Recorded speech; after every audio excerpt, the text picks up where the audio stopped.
నమస్తే, welcome to global roundup. అంతర్జాతీయ పరిణామాల్ని భారతీయ దృక్కోణంలో విశ్లేషించే చర్చా కార్యక్రమం గ్లోబల్ రౌండప్ 199వ ఎపిసోడ్తో మీ ముందుకు వచ్చాము. ఈ వారంలో జరిగిన అంతర్జాతీయ పరిణామాలపై విశ్లేషించేందుకు అంతర్జాతీయ వ్యవహారాల నిపుణులు, విశ్లేషకులు మామిడి గిరిధర్ గారు మనకు అందుబాటులోకి వచ్చారు. వారితో మాట్లాడదాం. నమస్కారం సార్.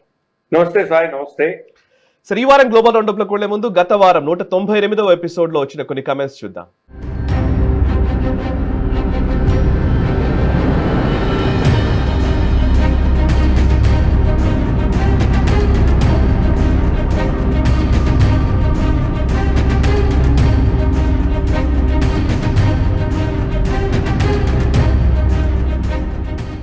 చూసారు కదా, 198వ ఎపిసోడ్లోని కమెంట్స్ అవి.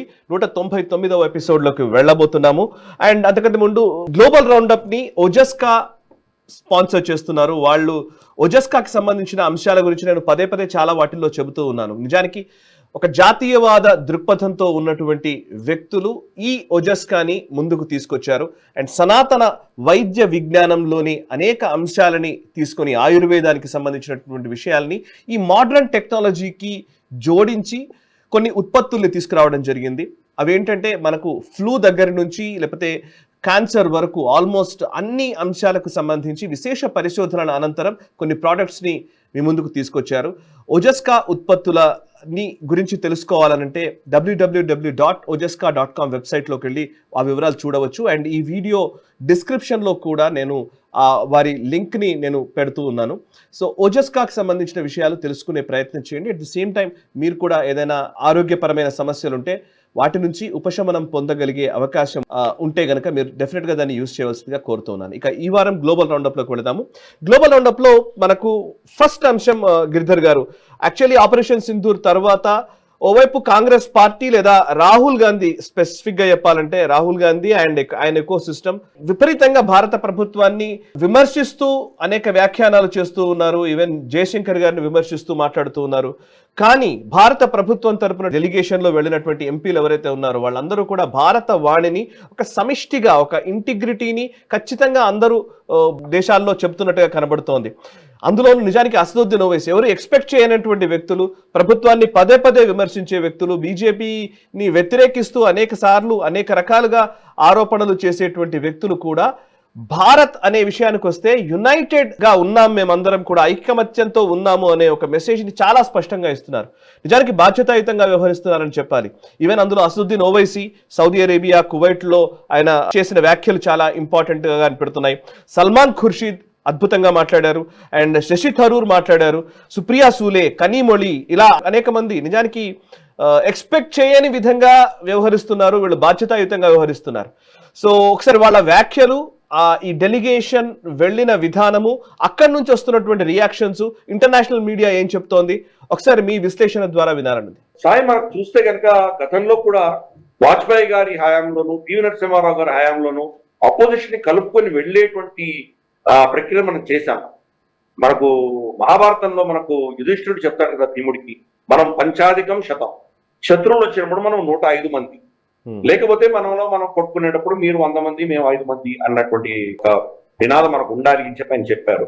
అలాగే ఈ రోజు కూడా మనలో అంతర్గతమైనటువంటి పాలిటిక్స్ ఎన్ని ఉన్నా కానీ కూడా దేశానికి విపత్కరమైన పరిస్థితి వచ్చినప్పుడు, దేశాన్ని రక్షించాల్సిన వచ్చినప్పుడు, దేశం గురించి మాట్లాడాల్సిన పరిస్థితి వచ్చినప్పుడు అందరూ కలిసికట్టుగా వెళ్ళాలి, అందరూ కలిసికట్టుగా ఉమ్మడిగా మనం ప్రపంచాన్ని మనం ఎదుర్కోవాలి, వాళ్ళకి మనం ఒక యునైటెడ్ ఫ్రంట్ మనం పెట్టాలి అన్నది ఒక ప్రయత్నం జరిగింది. అది చాలా అద్భుతంగా జరిగింది. ఇది సరే, దీంట్లో పాలిటిక్స్ కూడా లేకపోలేదు. ఎందుకంటే పాలిటిక్స్ అన్న తర్వాత ఏదో పాలిటిక్స్ చేస్తూనే ఉంటారు. కాంగ్రెస్ కొంతమందిని వాళ్ళు నామినేట్ చేసిన వాళ్ళని, తరుణ్ గొగోయ్ లాంటి వాళ్ళని నామినేట్ చేస్తే కనుక ప్రభుత్వం వాళ్ళని రిజెక్ట్ చేసింది. అది వాళ్ళకి నచ్చలేదు. కానీ అదే కాంగ్రెస్ నుంచి వచ్చినటువంటి శశి థరూర్ కావచ్చు, సల్మాన్ ఖుర్షీద్ కావచ్చు, ఆనంద్ శర్మ కావచ్చు, వీళ్ళందరూ కూడా చాలా అద్భుతంగా మాట్లాడారు. కాబట్టి ఇవన్నీ కూడా ఏంటంటే మనకు వైవిధ్యంగా ఒకరినొకరు రోజు తిట్టుకునేటువంటి పార్టీలు కూడా, వాళ్ళ నేతలు కూడా ఇప్పుడు వెళ్ళి అక్కడ భారతదేశాన్ని గురించి మాట్లాడి, మన దేశానికి వస్తున్నటువంటి ఈ టెర్రరిజం గురించి పాకిస్తాన్ ఎండగడుతూ, తర్వాత మా దేశంలో ఎటువంటి విభేదాలు ఈ అంశాల్లో లేవు అనేటువంటి స్ట్రాంగ్ మెసేజ్ మనం ఇవ్వగలిగాం. మనం కొంతమంది చూద్దాం, మనం ఓఐసీ స్టేట్మెంట్ చూస్తే కనుక తప్పకుండా అసలు కంప్లీట్ గా పాకిస్తాన్ ఎండగట్టారు ఆయన. వీళ్ళు కువైట్ లో వచ్చేసి వాళ్ళు ఏమంటారంటే మన చైనా డ్రిల్ చేసినటువంటి డ్రిల్ ఫోటో వాళ్ళిద్దరు షహబాజ్ షరీఫ్ను తర్వాత మనకు హసీం మునీర్ ఇచ్చుకోవడం అది చూపించి ఈ మూర్ఖులకి సత్యమేదో కూడా తెలియదు, వాళ్ళకి ఏంటో కూడా తెలియదు అని చెప్పి వాడు మూర్ఖులను కూడా తిట్టాడు. అక్కడ కంప్లీట్ గా వాళ్ళని ఎక్స్పోజ్ చేశాడు. మాకంటే ముస్లిమ్స్ ఎవరన్నా ఉన్నారా, మేము ఇస్లాం గురించి మీరు ఒకరే టేకేదారు కాదు అని చెప్పేసి చాలా స్పష్టంగా చెప్పారు. అలాగే మన ప్రధానమంత్రిని ప్రభుత్వాన్ని వీళ్ళందరూ కూడా సపోర్ట్ చేశారు. అది చాలా కీలకమైంది. ఎందుకంటే పఠాన్కోట్ లో జరిగినటువంటి ఘటన తర్వాత మోదీ గారు మిమ్మల్ని ఆహ్వానించారు కదా, తర్వాత ఏమైందో చూశాం కదా, అందుకని మిమ్మల్ని పాకిస్తాన్ నమ్మేటువంటి పరిస్థితి లేదు. కానీ ఒక ముస్లిం పార్టీని, అది కూడా ఇస్లాంని ఎక్కువగా పాలిటిక్స్ లో వాడుకునేటువంటి వ్యక్తి వెళ్ళి ముస్లిం దేశాల్లో మాట్లాడడం అన్నది, సౌదీలో కావచ్చు, కువైట్ లో కూడా మాట్లాడడం కావచ్చు, అదొక ఏమంటారంటే ఒక సిగ్నల్ ఇస్తున్నాము. అలాగే మనం చూస్తే సల్మాన్ ఖుర్షీద్ కూడా ఇండోనేషియాకి వెళ్ళారు. ఇండోనేషియాకి వెళ్ళి ఆయన ఇచ్చిన స్టేట్మెంట్ ఈ రోజు యాక్చువల్గా కాంగ్రెస్ జీర్ణించుకోలేకుండా, ఆర్టికల్ 370 అధికరణ సవరణ జరిగిన తర్వాత అద్భుతమైన ప్రోగ్రెస్ మనకి ఈరోజు జమ్మూ కాశ్మీర్ లో చూస్తున్నాము. అక్కడ చాలా చేంజెస్ వచ్చినాయి. రమారమి 65% పార్టిసిపేషన్ తోటి అక్కడ ఎన్నికలు జరిగినాయి. చాలా డెమోక్రసీ అనేది చాలా గ్రాస్ రూట్స్ నుంచి కూడా బలం పుంజుకుంది. డెవలప్మెంట్ బాగా అవుతున్నది. దానికి వీడు ఓర్వలేక వాళ్ళు కన్ను కొట్టి వాళ్ళు ఈ దాడి చేయించారు పాకిస్తాన్ అని చెప్పేసి ఆయన చెప్పడంతో అఫ్ కోర్స్ భారతదేశం యొక్క స్టాండ్ ని మనం స్పష్టంగా ప్రపంచంలో చెప్పగలిగాం. కానీ సల్మాన్ ఖుర్షీద్ ఇచ్చిన స్టేట్మెంట్ ని కాంగ్రెస్ జీర్ణించుకోలేకుండా ఉంది. ఎందుకంటే కాంగ్రెస్ ఆఫీషియల్ గా మేము సత్తాలోకి వస్తే మళ్ళీ ఆర్టికల్ 370 రెస్టార్ చేస్తాము అని వాళ్ళు చెప్తున్నారు. కాబట్టి అది వాళ్ళకి జీర్ణించుకోలేనటువంటి పరిస్థితి. అంటే కాంగ్రెస్ లోనే ముసలం పుట్టిందా? కాంగ్రెస్ లో చాలా కాలంగా ఉన్నటువంటి, సుదీర్ఘంగా ఉన్నటువంటి ఈ నేతలందరూ కూడాను వాళ్ళకు వ్యతిరేకంగా వీళ్ళు మాట్లాడుతున్నారా? నిజమైన జాతీయవాద భావనలు వాళ్ళలో ఉన్నటువంటివి కాంగ్రెస్ ఇంతవరకు తొక్కివేసిందా? ఇవన్నీ బయటకు వస్తున్నాయన్నది కూడా పెద్ద ప్రశ్నగా మనం చూస్తున్నాం. అలాగే ఆయన జపాన్కి వెళ్ళారు. జపాన్ లో కూడా అలాగే భారత వాణి వినిపించారు ఆయన. శశి తరూర్ అఫ్ కోర్స్ ఆయన ఈ మొత్తం వీటిలో కూడా చాలా స్టార్ గా నిలబడ్డారు. ఆయన న్యూయార్క్ లో వెళ్ళి ఆయన ప్రెస్ కాన్ఫరెన్స్ చేసి చాలా స్పష్టంగా అన్ని విషయాలు చెప్పారు. నేను భారత ప్రభుత్వ స్పోక్స్ పర్సన్ కాదు, కానీ మాకు రిటాలియేట్ చేసే అధికారాలు మాకు ఉన్నాయి. మా మీద ఇటువంటి దాష్టికాలు చేస్తే కనుక మేము ఊరుకోము, తప్పకుండా మేము రిటాలియేట్ చేస్తాము అని చెప్పి చాలా స్పష్టంగా చెప్పారు. అలాగే కొలంబియాకి వెళ్ళారు. కొలంబియా ప్రభుత్వం ఏం చేసిందంటే చైనా ఇన్ఫ్లుయెన్స్ తోటి, ఎందుకంటే కొలంబియా మొత్తం వాళ్ళ బిజినెస్ అంతా కూడా రమారని 60-70% చైనా ఇన్ఫ్లుయెన్స్ లో బెల్ట్ అండ్ రోడ్ ఇనిషియేటివ్ లో ఉన్నారు. వాళ్ళు ఏం చేశారంటే భారత వ్యతిరేకమైనటువంటి ఒక స్టేట్మెంట్ ఇచ్చారు. అంటే భారత వ్యతిరేకం ఎగ్జాక్ట్ చెప్పలేం, కానీ అది పాకిస్తాన్ ని సమర్థిస్తూ స్టేట్మెంట్ ఇచ్చారు. పాకిస్తాన్ లో భారత దాడిలో చనిపోయినటువంటి వాళ్ళ సానుభూతి తెలుపుతూ వాళ్ళు స్టేట్మెంట్ ఇచ్చారు. అటువంటిది శశి తరూర్ అక్కడికే వెళ్ళి కొలంబియాలో వాళ్ళ ప్రభుత్వాన్ని ఎండగట్టి వీఆర్ వెరీ డిసప్పాయింటెడ్, ఇది చాలా తప్పు, ఇది మీ నేరేటివ్ చాలా తప్పు, ఇది మా మీద జరిగినటువంటి రాష్ట్రీయానికి మేము ప్రతీకారం తీర్చుకున్నాం, అంతేగాని మేము వెళ్ళి అదే పని కొట్టలేదు. అక్కడ అదిలో ఉన్న సివిలియన్స్ ని మేము చాలా కేర్ఫుల్ గా మేము అవాయిడ్ చేసి మిలిటరీ టార్గెట్స్ ని, టెర్రరిస్ట్ టార్గెట్స్ ని మాత్రమే కొట్టాము అని చాలా స్పష్టంగా చెప్పారు.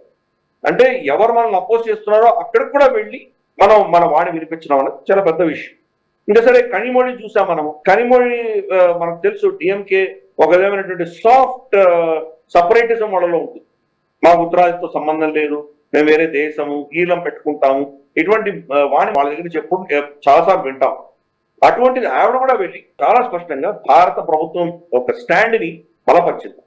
అంటే అఫ్ కోర్స్ ఈ డెలిగేషన్ అందరినీ కూడా వెళ్ళేదానికి ముందర మన మినిస్ట్రీ ఆఫ్ ఎక్స్టర్నల్ అఫైర్స్ వీళ్ళందరికీ బ్రీఫింగ్ ఇచ్చారు.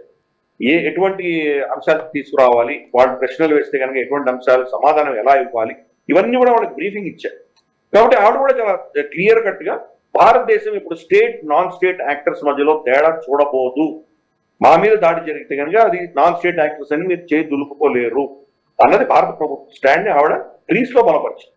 అలాగే ఆవిడ రష్యా మనకు ఎంత సహాయం చేస్తుందో, రష్యాకి వెళ్ళినప్పుడు రష్యాని కూడా సమర్థిస్తూ రష్యా మేము చేస్తున్నటువంటి ఈ ఉగ్రవాదానికి వ్యతిరేకంగా మేము చేస్తున్నటువంటి చర్యలకు రష్యా మాకు చాలా సాయం చేస్తుంది అని ఆవిడ చెప్పడం మనం చూసాం. అంటే ఒక విధమైనటువంటి ఒక యూనిఫార్మిటీ ఈ మెసేజింగ్ అంతా కూడా మనం చూస్తాం. అలాగే సుప్రియా సూలే ఆవిడ కూడా అక్కడికి వెళ్ళి మోదీ గారిని కంప్లీట్ గా పొగిడారు. ఆవిడ 2014లో మనమేమో వాళ్ళని పాకిస్తాన్ ని ఆయన ఇనాగరేషన్ పిలిచారు, దాని తర్వాత ఏమైంది, తర్వాత ఇంత దాష్టికాలు చేశారు, కాబట్టి ఇప్పుడు ఆపరేషన్ సింధూర్ చేయాల్సి వచ్చింది. కాబట్టి ఇది ఆపరేషన్ సింధూర్ అన్నది ఒక భారత పాకిస్తాన్ సంబంధించిందే కాదు, టెర్రరిజానికి వ్యతిరేకంగా యావత్ ప్రపంచం కూడా దీన్ని ముందుకు తీసుకెళ్ళాలి అని చెప్పేసి ఒక బీజేపీ స్పోక్స్ పర్సన్ కంటే కూడా ఎక్కువ సుప్రియా సూలే ఎన్సీపీ అంటే మన శరద్ పవార్ కుమార్తె ఆవిడ ముందుకు తీసుకువెళ్ళింది. ఆవిడ దాన్ని చెప్పడం చాలా ఆశ్చర్యం వేస్తుంది అందరికీ కూడా. అలాగే మనీష్ తివారీ మనీష్ తివారీ అఫ్ కోర్స్ ఆయన ఒక లాయర్, కాంగ్రెస్ స్పోక్స్ పర్సన్, ఆయన కూడా సౌత్ ఆఫ్రికాలో మా దగ్గర యావత్ శక్తులు ఉపయోగించి మేము ఈ టెర్రరిజాన్ని, టెర్రరిస్ట్ ఇన్ఫ్రాస్ట్రక్చర్ ని ధ్వంసం చేయడానికి మేము సిద్ధంగా ఉన్నాము. కాబట్టి దాంట్లో ఎటువంటి ఎవరికి సమస్య, ఎవరికి డౌట్ ఉండాల్సిన అవసరం లేదు, చాలా స్పష్టంగా చెప్పారు. అలాగే ఖతార్ లో కూడా ఆయన చాలా క్లియర్ గా చెప్పారు, మనకు అమెరికన్ మధ్యస్థత్వం ఏమీ లేదు, ఇద్దరు డీజీఎంఓలు మాట్లాడుతూనే దీన్ని చేశారు అని. ఎందుకంటే ప్రపంచంలో నేరేటివ్ వేరేగా వెళ్తోంది కదా. ఇన్ఫాక్ట్ డొనాల్డ్ ట్రంప్ ఖతార్ లో ఉన్నప్పుడే అని చెప్పాడు, నేను ట్రేడ్ వల్ల వీళ్ళని ఆపేశాను, నేను ట్రేడ్ ఆపుతానని చెప్పి బెదిరిస్తే వీళ్ళిద్దరు ఆపేశారు, ఎవరు చెప్పాడు కదా ఆయన. కాబట్టి ఖతార్ లోనే వెళ్ళి మనీష్ తివారీ చెప్పడం అనేది, అది ఒక అపోజిషన్ పార్టీ రిప్రజెంటేటివ్ చెప్పడం అనేది ఒక సింబాలిక్ విక్టరీ కింద మనం భావించాలి. కాబట్టి ఇవన్నీ కూడా చూస్తే కనుక మనకు తప్పకుండా భారత ప్రభుత్వం చేసినటువంటి ఎఫర్ట్స్ మనకు ఒక విధమైనటువంటి ప్రపంచవ్యాప్తంగా యూనిఫైడ్, మొత్తం మా దేశంలో రూలింగ్ పార్టీ కావచ్చు, అపోజిషన్ కావచ్చు, అందరం కూడా ఒకటే తాటి మీద ఉన్నాము. దీంట్లో పాకిస్తాన్ సంబంధించిన విషయంలో మాకు ఎవరికి విభేదాలు లేవు, పాకిస్తాన్ శిక్షించే తీరుతాము. మా మీద మళ్ళీ దాడులు జరిగితే కనుక ఆ దాడుల్ని అదే స్థాయిలో మళ్ళీ దాన్ని తిప్పికొట్టే క్షమత మా దగ్గర ఉన్నది.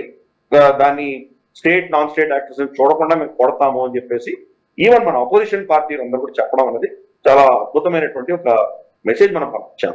అఫ్ కోర్స్ తర్వాత ఇక్కడ వచ్చిన తర్వాత పాలిటిక్స్ ఎలాగో చూస్తున్నాం మనం. రాహుల్ గాంధీ రఫైల్స్ పడిపోయానడం, రేవంత్ రెడ్డి రఫైల్ గురించి అడగడం, ఈ పాలిటిక్స్ ఎలాగో ఉంటూనే ఉంటాయి. అది దానికి సంబంధించినటువంటి ఆన్సర్స్ క్రమేపీ వస్తాయి. ఎందుకంటే ఆపరేషన్ సింధూర్ ఇంకా కంప్లీట్ అవ్వలేదని మోదీ గారు నిన్న కూడా చెప్పారు ఆయన. కాబట్టి ఈ పరిస్థితులలో పాలిటిక్స్ కి అంటే ప్రభుత్వాన్ని, ఆర్మీని వీళ్ళని తిట్టకుండా, వీళ్ళ మీద ఏదో నెగటివ్ స్టేట్మెంట్స్ ఇచ్చే పరిస్థితి నుంచి అందరినీ కలుపుకొని వెళ్ళి అందరినీ కూడా ఒక సింగిల్ నేరేటివ్ లో తీసుకొచ్చినటువంటి ఘనత తప్పకుండా మోదీ గారికి, ప్రభుత్వానికి ఉన్నది. దాన్ని సహకరించినటువంటి అపోజిషన్ లీడర్స్ అందరినీ కూడా మనం అభినందించాం. తప్పు కరెక్ట్ సార్, నిజంగానే మనం ఏమైనా సరే మన మధ్య ఎన్ని విభేదాలు ఉన్నప్పటికీ దేశం వచ్చినప్పుడు, దేశం గురించి మాట్లాడినప్పుడు ప్రపంచ దేశాల ముందు మాత్రం మనమంతా ఒకటేనన్న భావనని ఇవ్వడం చాలా ఇంపార్టెంట్. అందులోనూ మన త్రివిధ దళాలు చేసినటువంటి ఇంత అద్భుతమైనటువంటి ఆపరేషన్ సింధూర్కి మద్దతుగా నిలబడాలి. కానీ దీన్ని ఇంకా చాలా దారుణంగా వ్యవహరిస్తూ రాహుల్ గాంధీ చేస్తున్న వ్యాఖ్యలు మాత్రం ఇంకోవైపు చాలా దారుణంగా ఉన్నాయి. సరే, దాన్నే పాకిస్తాన్ కూడా వాడుకుంటుంది, అది వేరే విషయం.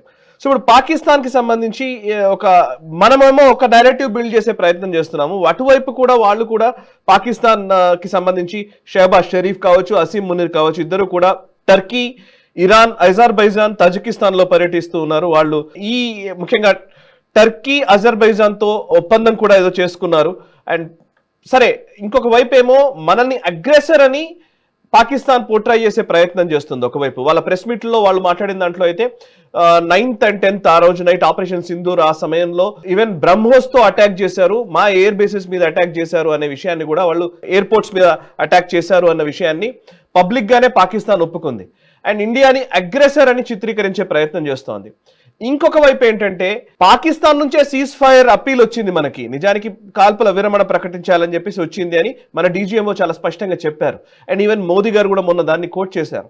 బట్ పాకిస్తాన్ మాత్రం ముందు భారతదేశం నుంచే సీజ్ ఫైర్ అప్పీల్ వచ్చింది అని చెప్పే ప్రయత్నం చేస్తోంది.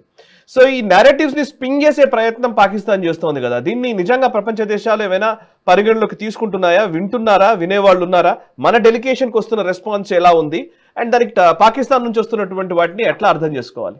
పాకిస్తాన్ ట్రెడిషనల్ గా చూస్తే కనుక ఎన్నో దశకాలుగా వాళ్లకున్న శక్తి కంటే మించి వాళ్ళు డిప్లొమాటిక్ సర్కిల్స్ లో వాళ్ళు చాలా పెద్ద విజయాలు సాధించగలిగారు.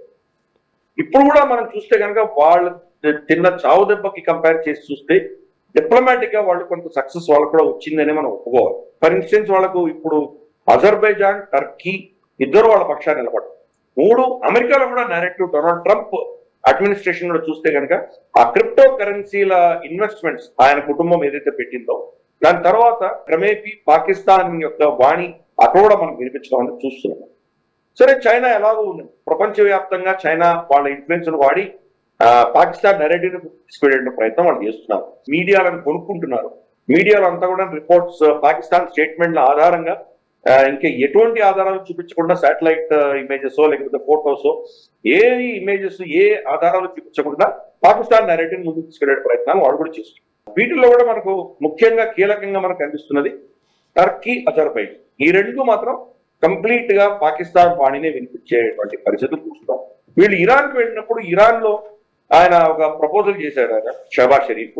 భారతదేశం తోటి అన్కండిషనల్ గా మేము మాట్లాడడానికి సిద్ధంగా ఉన్నాము, టెర్రరిజం ఇష్యూస్, కశ్మీర్ ఇష్యూస్, నీటి పంపకాల ఇష్యూస్, కానీ మేము చర్చలు చేయడం అన్నది అదిలో వీక్నెస్ గా భావిస్తే కనుక పొరపడుతున్నారు మీరు, మా భూభాగాన్ని కాపాడుకునే శక్తి మా దగ్గర ఉన్నది అని చెప్పి ఒక స్టేట్మెంట్ మళ్ళీ దానికి జోడించాడు.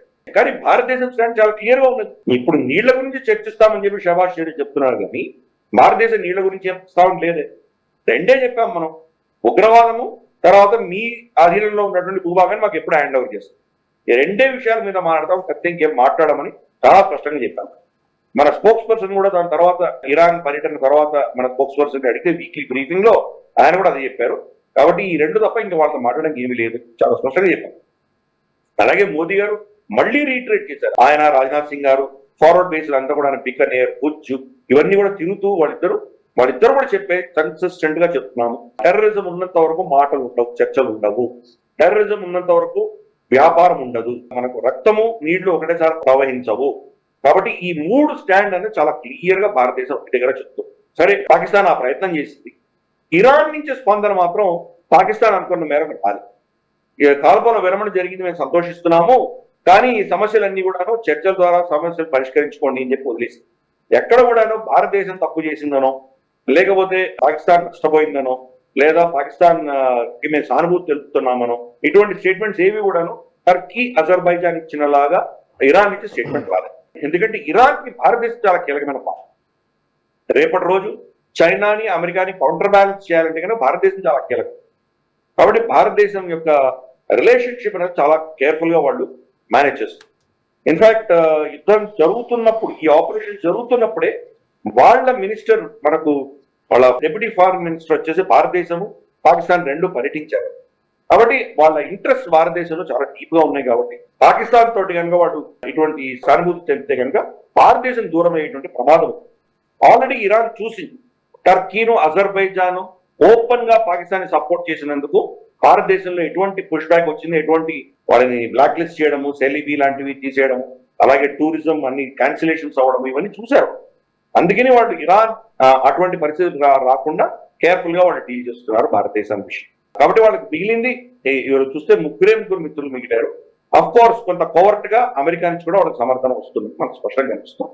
ఇన్ఫాక్ట్ బిలావల్ భుట్టో జర్దారీ వాళ్ళ అంబాసిడర్ కలిసినప్పుడు, మీ పాయింట్ ఆఫ్ వ్యూ చాలా అద్భుతంగా మాట్లాడుతున్నావు, నీ దేశం కోసం నువ్వు చాలా బాగా మాట్లాడుతున్నావు, శాంతి కోరుకుంటున్నావు, కాబట్టి మేము శాంతికి సమర్పిస్తున్నాం అంటూ అతను ఒక విధమైనటువంటి అటుగా కిటుగా చూసేశాడు. సో ఎనీవే, పాకిస్తాన్ వాళ్ళ ప్రయత్నాలు వాళ్ళు చేస్తున్నారు. నిజంగా వాళ్ళకి ఈ రోజు ప్రపంచంలో వాళ్ళు ఏకాకి అయి ఉన్నారు. ఒక కట్టర్ ఇస్లామిక్ ఉగ్రవాద భావజాలం ఉన్నటువంటి టర్కీ తప్ప వాళ్ళకి ఎప్పుడు సమర్థించట్లేదు. అజర్బైజాన్ విషయంలో మనం అర్మేనియాకి చాలా సప్లై చేస్తున్నాం. మనకు మల్టీ బ్యారల్ రాకెట్ లాంచర్స్ మనం సప్లై చేస్తున్నాము, డ్రోన్ సప్లై చేస్తున్నాం, టెక్నాలజీ సప్లై చేస్తున్నాం. కాబట్టి అర్మేనియాకు, అజర్బైజాన్ కి ఇద్దరి మధ్యలో గొడవలు ఉన్నాయి. కాబట్టి అజర్బైజాన్ వాళ్ళ స్టాండ్ తీసుకున్నారు, మనకు వ్యతిరేకమైన స్టాండ్ తీసుకున్నారు. చూద్దాం రాబోయే రోజుల్లో మరి ఇది ఏ గా వెళ్తుందో. ఇప్పటి వరకు అయితే కనుక డిప్లొమాటిక్ గా లార్జ్లీ మొత్తం ప్రపంచవ్యాప్తంగా మనం వెళ్ళింది ఏమంటారంటే, లాటిన్ అమెరికా కావచ్చు, ఆఫ్రికా కావచ్చు, యూరోప్ కావచ్చు, లేదా మన గల్ఫ్ ప్రాంతాల్లో కావచ్చు, రష్యా, చాలా దగ్గర మనం పర్యటించాం. ఎక్కడ వెళ్ళినా కానీ కూడా మన డెలిగేషన్స్ కే చాలా బ్రహ్మరథం పట్టారు, గౌరవం దక్కింది. బిలావల్ భుట్టో జర్దారీ ఎక్కడికి వెళ్ళారో, ఎవరికి కలిసారో, అది ఎక్కడ ట్రాక్షన్ లేదు, ఏమీ లేదు. వీళ్ళిద్దరు అసీం మునీరు, షహబాజ్ షరీఫ్ ఇద్దరు వెళ్ళింది కూడా, వాళ్ళు వెళ్ళిన ప్లేసెస్ లో కూడా వాళ్ళకు పెద్దగా వాళ్ళకి ఏం సపోర్ట్ ఏం రాలేదు. ఎక్సెప్ట్ ఇందాక నేను అన్నట్టు టర్కీ, అజర్బైజాన్ తప్ప వాళ్ళకి ఎక్కడ సపోర్ట్ రాలేదు. సో కాబట్టి మనం వాళ్ళు బాగానే ఐసోలేట్ చేయగలిగాం. ఇన్ఫాక్ట్ మనం వాళ్ళని పట్ ఆఫ్ ట్రేసెస్ లో వేయడానికి ప్రయత్నాలు కూడా మొదలు పెట్టాం మనం. సో అప్పుడు మళ్ళీ ఈ దేశాలన్నీ చైనా, టర్కీ, బహుశా ఈసారి యుఎస్ఏ కూడా దాని గ్రే లిస్ట్ లో పెట్టకుండా ఆపేటువంటి ప్రయత్నాలు చేస్తారు. చూద్దాం. ఈ డిప్లొమాటిక్ వార్ అని వస్తుంది. ఆపరేషన్ సింధూర్ అన్నది ఒక మిలిటరీ యాక్షనే కాదు, తర్వాత మనకు డిప్లొమాటిక్ అవుట్ రీచ్ ఉంటుంది, సైకలాజికల్ వార్ఫేర్ ఉంటుంది, తర్వాత మనం ఫిజికల్ గా గ్రౌండ్ లెవెల్లో నీళ్లు ఇటువంటివన్నీ కూడా ఆపేయడం, ఇవన్నీ కూడా మనం రాబోయే రోజుల్లో చేయబోతున్నాము. మనకు తెలుస్తోంది ఏంటంటే, విశ్వసనీయ వర్గాల్లో భారత ప్రభుత్వం ఈ నీటి జలాలను, ఎస్పెషల్లీ చెనాబ్ తర్వాత జైలం, ఈ నదులను డైవర్ట్ చేయడానికి ప్రాజెక్ట్స్ సిద్ధం చేయమని చెప్పడము, అలాగే డీసిల్టేషన్ మొదలు పెట్టాం. డీసిల్టేషన్ అంటే ఏమవుతుందంటే, ఒక డ్యామ్ లో ఆ మట్టి వచ్చి చేరుకుంటుంది, మట్టి రాడ్ వచ్చి చేరుకోవడం జరిగింది, దాని కెపాసిటీ తగ్గిపోతూ ఉంటుంది, నీళ్ళ స్టోరేజ్ తగ్గిపోతుంది. ఆ డీసిల్టేషన్ చేయడం మొదలు పెట్టాం. అది కూడా మోదీ గారు ఒక స్పీచ్ లో చెప్పారు. డీసిల్టేషన్ చేయడానికి కూడా పాకిస్తాన్ అప్రూవల్ ఉంటేనే చేయాలి అని చెప్పి ఇండస్ వాటర్ ట్రీటీలో ఉంది. ఎంత దారుణం ఇది! మన డ్యామ్లను కూడా మనం క్లీన్ చేసుకోలేమా, దానికి వాడు పర్మిషన్ తీసుకోవాలా అని చెప్పి ఆయన స్టేట్మెంట్ కూడా ఇచ్చారు. అది మొదలు పెట్టాం, డీసిల్టేషన్ మొదలు పెట్టాం. అంటే మన స్టోరేజ్ కెపాసిటీ పెరగబోతుంది. సో ఈ యాక్షన్స్ కూడా జరుగుతున్నాయి. ఇవన్నీ కూడా ఆపరేషన్ సింధూర్ లో భాగంగానే మనం భావించాలి. సో డిప్లొమాటిక్, తర్వాత గ్రౌండ్ లెవెల్లో ఎకనామిక్ సిచ్యుయేషన్ లో వాళ్ళకి వ్యతిరేకంగా మనం చేసే చర్యలు, అలాగే ఇంటర్నేషనల్ గా కూడా మనం నార్వేకి వెళ్ళారు జయశంకర్ గారు. అక్కడికి వెళ్ళి కూడా ఆయన చాలా స్పష్టంగా చెప్పారు, మీరు వాళ్ళ నేవల్ అసెట్స్ కి చాలా సప్లై చేస్తున్నారు, అది మీరు ఆపండి అని చెప్పారు. జర్మనీ గతంలో మనకు అనెలినా బేర్బాక్, ఆవిడ గత ప్రభుత్వంలో ఫారెన్ మినిస్టర్ గా ఉండేది. ఆవిడ ప్రో పాకిస్తాన్ టిల్ట్ ఉండేది. కొత్త ప్రభుత్వం ఇప్పుడు ఏర్పడింది కాబట్టి కొత్త ప్రభుత్వానికి ఫస్ట్ జయశంకర్ గారు వెళ్ళి వాళ్ళతో కూడా క్లియర్ గా భారత స్టాండ్ అని వాడు ఒప్పించారు ఆయనతోటి, వాళ్ళతోటి. కాబట్టి మళ్ళీ ఆ జర్మనీని కూడా పాకిస్తాన్ దూరం చేసేటువంటి ప్రక్రియ. సో ఒక అగ్రెసివ్ స్టాండ్ భారతదేశం తీసుకుంది. ప్రపంచ వ్యాప్తంగా డిప్లొమాటిక్ గా పాకిస్తాన్ ఐసోలేట్ చేసేటువంటి ప్రయత్నం మనం చేస్తున్నాం. రైట్. బట్ అన్ఫార్చునేట్ ఒక యుఎస్ఏ మాత్రం ఇప్పుడు క్రిప్టో కరెన్సీ వాళ్ళ కుటుంబం ఇన్వాల్వ్మెంట్ తోటి ఒకటి మనకు కొద్దిగా ఇట్ ఇస్ కొంచెం ట్రబుల్సమ్ గా ఉంది. చూద్దాం అవే రోజుల్లో ఏ దిశగా. Right right sir. ఇక నెక్స్ట్ అంశము, యుఎస్ డిఫెన్స్ ఇంటెలిజెన్స్ రిపోర్ట్ విడుదలైంది. 2025 వరల్డ్ థ్రెట్ అసెస్మెంట్ పేరిట రిలీజ్ అయినటువంటి రిపోర్ట్లో భారత్కి సంబంధించి కొన్ని కీలకమైన వ్యాఖ్యలు అందులో నుంచి వచ్చాయి. యాక్చువల్లీ అబ్జర్వేషన్స్ ఉన్నాయి. అందులో ఏంటంటే నిజానికి భారతదేశానికి ప్రైమరీ అడ్వైజరీ ఎవరైనా ఉన్నారంటే అది చైనానే, పాకిస్తాన్ కంటే కూడా చైనానే ముఖ్యమైన శత్రువు అన్నట్టుగా ఈ రిపోర్ట్ చెప్తోంది. And China 1000 nuclear war heads వరకు తీసుకెళ్లడానికి బై 2030కి రీచ్ అవ్వడానికి వాళ్ళు ప్రయత్నం చేస్తున్నట్టుగా తెలుస్తుంది. ఇప్పుడు 600 న్యూక్లియర్ వార్ హెడ్స్ ఉన్నాయి, బట్ 1000 న్యూక్లియర్ వార్ హెడ్స్ వైపు వెళ్ళడానికి అంతగా సముపార్జించుకునే ఒక ప్రయత్నం చేస్తోంది అనేది ఈ అసెస్మెంట్ చెప్తోంది. అండ్ భారత్కి సంబంధించి డిఫెన్స్ మ్యానుఫ్యాక్చరింగ్ సెక్టర్లో ఇండిజీనియస్ టెక్నాలజీని ఎక్కువగా పెంచుతున్నారు, వీటి గురించి మాట్లాడము. అండ్ అనేక అంశాలు భారత్కి సంబంధించిన విషయాలు కొన్ని కీలకమైనవి ఇందులో పొందుపరచడం జరిగింది సార్. కీ టేక్అవేస్ గురించి ఒకసారి మీరు చెప్తారా యుఎస్ డిఫెన్స్ ఇంటెలిజెన్స్ రిపోర్ట్ నుంచి? అంటే దీనికి సంబంధించి మనం చూస్తే కనుక పెద్ద సర్ప్రైజెస్ ఏం లేవు, మనం తెలిసిన విషయాలే చెప్పారు వాళ్ళు. కానీ అది ఒక డిఫెన్స్ ఇంటెలిజెన్స్ రిపోర్ట్ నుంచి వచ్చింది కాబట్టి ఆ ప్రభుత్వం దీన్ని చాలా సీరియస్ గా తీసుకుంటుంది. కాబట్టి ఈ అంశాల ఆధారంగానే వాళ్ళ పాలసీలు ఉండబోతున్నాయి. కాబట్టి దాన్ని తెలుసుకునే ప్రయత్నం మనం చేస్తున్నాం అంతే. దీంట్లో వాళ్ళు చెప్పిన అంశాలు ఏంటంటే, ప్రధానమంత్రి ఒక గ్లోబల్ లీడర్షిప్ కోసం ఆయన ప్రయత్నం చేస్తున్నారు అని ఒక స్టేట్మెంట్ ఇచ్చారు. ఇది ఒకటి. రెండవది ఆయన ఏం చెప్పారంటే, చైనానే వీళ్ళకి మేజర్ అడ్వర్సరీ, పాకిస్తాన్ కాదు. 1000 న్యూక్లియర్ వారెంట్స్ దాకా 2030 లోపు చైనా ప్రొక్యూర్ చేయబోతోంది, అంతవరకు వాళ్ళు వెళ్ళబోతున్నారు అని చెప్పారు. కానీ మనం చూస్తే కనుక రష్యాకి రమారమి 6000 న్యూక్లియర్ వారెంట్స్ ఉన్నాయి, అమెరికాకి రమారమి 4000 న్యూక్లియర్ వారెంట్స్ ఉన్నాయి. కాబట్టి చైనా 1000 సంపాదించుకున్నా కానీ కూడా ఇంకా వాళ్ళకంటే చాలా వెనకబడు. సరే, 1000 వారెంట్స్ తోటి భారతదేశానికి రిటర్న్ చేస్తుందా లేదా అనేది ఒక వేరే విషయం. అది దాని గురించి చర్చ వేరే ఉంటుంది. దానికి 1000 వారెంట్స్ అక్కర్లేదు. వాడు భారతదేశానికి రిటర్న్ చేయాలంటే మనకు ఉన్నదే 170, 180 ఉన్నాయి మన దగ్గర. 200, 300 ఉంటే చాలు వాళ్ళకి. కానీ 1000 దాకా వాళ్ళు వెళ్తున్నారంటే వాళ్ళ టార్గెట్ భారతదేశం కాదు, వాళ్ళ టార్గెట్ అమెరికా. సో కాబట్టి చూద్దాం ఇది ఏ దిశగా వెళ్తుంది. ఈ రిపోర్ట్ లో వాళ్ళు ఏం చెప్పారంటే, భారతదేశం ఆత్మ నిర్భరత మీద ఎక్కువ ఫోకస్ పెట్టబోతోంది, వాళ్ళు ఇండిజినైజేషన్ మీద ఎక్కువ ఫోకస్ పెట్టబోతున్నారు అని చెప్పి ఈ రిపోర్ట్ చెప్పింది. కాబట్టి రాబోయే పాలసీస్ లో మనం చూస్తున్నాం, మరి అమెరికా మన మీద డొనాల్డ్ ట్రంప్ ఒత్తిడి తెచ్చి మా దగ్గరే F-35 కొనుక్కోండి ఇటువంటి ఏమైనా ఒత్తిడి తీసుకొస్తారు, లేదా భారత ప్రభుత్వంతో సహకరిస్తూ మేక్ ఇన్ ఇండియా దృష్ట్యా అక్కడి నుంచి కొంత మ్యానుఫ్యాక్చరింగ్ భారతదేశానికి షిఫ్ట్ చేయడానికి ఒప్పుకుంటారు. ఇవన్నీ కూడా పాలసీలు ఈ థింక్ ట్యాంక్ రిపోర్ట్ ఆధారంగా రాబోయే రోజుల్లో మనం చూడబోతున్నాం. అలాగే పాకిస్తాన్ వాళ్ళ ఉనికి, వాళ్ళ దేశం బతికి ఉండాలంటే కనుక వాళ్ళకి మేజర్ థ్రెట్ భారతదేశమే అని అనుకుంటున్నారు అని చెప్పి రిపోర్ట్ చెప్తాం. ఇది కొత్త విషయం ఏం కాదు. 1947 నుంచి ఈ రోజు దాకా వాళ్ళు చేస్తున్నటువంటి కార్యక్రమాలని ఇవే. వాళ్ళ ప్రజలకు చెప్తోంది అదే, భారతదేశం మనల్ని ముక్కలు చేయాలని ప్రయత్నం చేస్తున్నారు, కాబట్టి మనల్ని రక్షించుకోవడానికి వాళ్ళు అంటే మనకు ఇవి అస్త్రాలు కావాలని చెప్పి జుల్ఫికర్ అలీ పుట్ట వచ్చిన స్టేట్మెంట్ మనకు చాలా క్లియర్ తెలుసు కదా. గడ్డి తింటాం కానీ మేము న్యూక్లియర్ బాంబులు పెట్టుకుంటాం అన్నాడు కదా. ఈ రోజు గడ్డి తింటున్నారు, న్యూక్లియర్ బాంబ్స్ ఉన్నాయి వాళ్ళ దగ్గర. కాబట్టి వాళ్ళ అప్రోచ్ లో ఏం మార్పు లేదు, గతంలో అలాగే ఉండేది, ఇప్పుడు అలాగే ఉన్నది. ఇలా ఉండగా టీటీపీ నుంచి తర్వాత బ్రాస్ అంటే మనకు బలుచి రజోయ్ సమాజంతో వాళ్ళ దగ్గర నుంచి అటాక్స్ చాలా విస్తృతంగా పెరగబోతున్నాయి. పాకిస్తాన్ ఆ 2 ప్రాంతాలు కూడా చాలా అతలాకుతలంగా ఉండబోతుంది అని చెప్పి రిపోర్ట్ చెప్తున్నది. అలాగే భారత చైనా బార్డర్స్ లో కూడా క్లాషెస్ ఒకసారి రావచ్చు. కొద్దిగా డిఎస్కలేట్ అయ్యారు కానీ కంప్లీట్ గా సమస్యకు పరిష్కారం ఇంతవరకు రాలేదు. మళ్ళీ ఏదైనా సిచ్యువేషన్ వస్తే కనుక ఆ గొడవలు అయ్యేటువంటి అవకాశాలు లేకపోలేదు అని వాళ్ళు చాలా స్పష్టంగా చెప్పారు. తర్వాత మన భారతదేశము రష్యా మధ్యలో ఉన్నటువంటి సంబంధాల గురించి వాళ్ళు మాట్లాడుతారు. భారత రష్యా సంబంధాల్లో రష్యా అన్నది వీళ్ళకు చాలా సహకరిస్తోంది కాబట్టి భారతదేశం వాళ్ళని ఒక స్టేబుల్ పార్ట్నర్ కింద వాళ్ళు భావిస్తున్నారు. కాబట్టి అది ఇప్పటిప్పట్లో మారేటువంటి అవకాశం కనిపించట్లేదు అనే ఒక కామెంట్ రాశారు. కాబట్టి ఇది కనుక కంటిన్యూ అయితే కనుక మరి అమెరికన్ ఇన్వెస్ట్మెంట్స్ ఏమవుతాయి, అమెరికన్ వెపనరీ ఏమవుతాయి? ఎందుకంటే ఈ మన జరిగినటువంటి ఆపరేషన్ సింధూర్ లో రష్యన్ వెపన్స్, భారతీయ వెపన్స్ కలిసి మనకు అమెరికన్ వెపన్స్, చైనీస్ వెపన్స్ ని మనం ఓడించగలిగాం.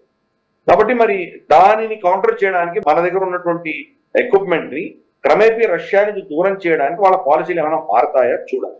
అంటే బెదిరింపులు మొదలు పెడతారా, క్యాట్సా లాంటివి మన మీద శాంక్షన్లు వేయడం మొదలు పెడతారా, లేదా మైత్రితోటి మనతోటి పార్ట్నర్షిప్ తోటి 35లు ఇవన్నీ కూడా మీ దేశంలో కోడలు చేద్దామనో లేకపోతే ఇంకేదో చేద్దామనో ఇటువంటివన్నీ చెప్పి చేస్తారా?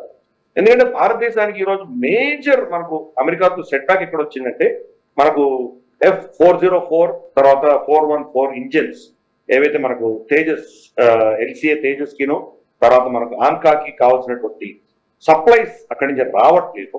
దాని వల్ల ఈ రోజు మనం అమెరికా నిజంగా నమ్మలేనటువంటి పరిస్థితి. అందుకని రిపోర్ట్ లో ఈ యొక్క స్టేట్మెంట్ ఏదైతే ఉందో భారతదేశం రష్యాని ఎక్కువ నమ్ముతుంది అన్న స్టేట్మెంట్, మరి ఇది అమెరికా దాన్ని ట్రీట్ చేస్తుందో చూడాలి. బెదిరిస్తే కనుక నష్టపోయేది అమెరికా, ఎందుకంటే మనం ఎప్పుడూ అమెరికా కూటమిలో లేదు. అమెరికాకు మనం వాళ్ళ పక్షాన్ని ఉండడం కావాలి, వాళ్ళ టెక్నాలజీ మనకి ఇవ్వాలి. ఇలా మనకు ఇంజిన్స్ ఇవ్వకుండా సతాయిస్తే కనుక నష్టపోయేది అమెరికా. కాబట్టి వాళ్ళలో ఏమైనా మార్పు వస్తుందా, వాళ్ళలో రష్యా నుంచి భారతదేశాన్ని వాళ్ళ సైడ్కి తీసుకువెళ్ళడానికి పాలసీలు ఏమైనా మారుతాయా, ఈ రిపోర్ట్ తర్వాత మనం చూద్దాం. మొత్తానికి ఈ రిపోర్ట్ అంతా కూడాను మనకు తెలియని విషయాలు ఏం పెద్దగా లేవు కానీ తెలిసిన విషయాలే. బట్ వీటి ఆధారంగా రేపు పాలసీస్ రాబోతున్నాయి కాబట్టి చూద్దాం మరి దీన్ని పాజిటివ్ గా వాళ్ళు ఒక పార్ట్నర్షిప్ దృష్ట్యా చేస్తారా, లేదా బెదిరింపులతోటి శాంక్షన్లతోటి మనల్ని బెదిరించే ప్రయత్నం చేస్తారా చూద్దాం. Will watch. Yeah sir, actually ఒకవైపు యుఎస్ ఇంటెలిజెన్స్ రిపోర్ట్ ఈ విధంగా ఉంది, ఇంకోవైపు మనం డిప్లొమాటిక్ ఛానల్స్ లో భారత్ పాకిస్తాన్ తీవ్రవాదాన్ని లేకపోతే ఉగ్రవాదాన్ని పాకిస్తాన్ ను ఎండగట్టే ప్రయత్నం చేస్తోంది, పాకిస్తాన్ కూడా మిలిటరీ పరంగా దెబ్బతింది కానీ మనల్ని రాంగ్ గా చూపించే ప్రయత్నం చేస్తూ ఉన్నారు.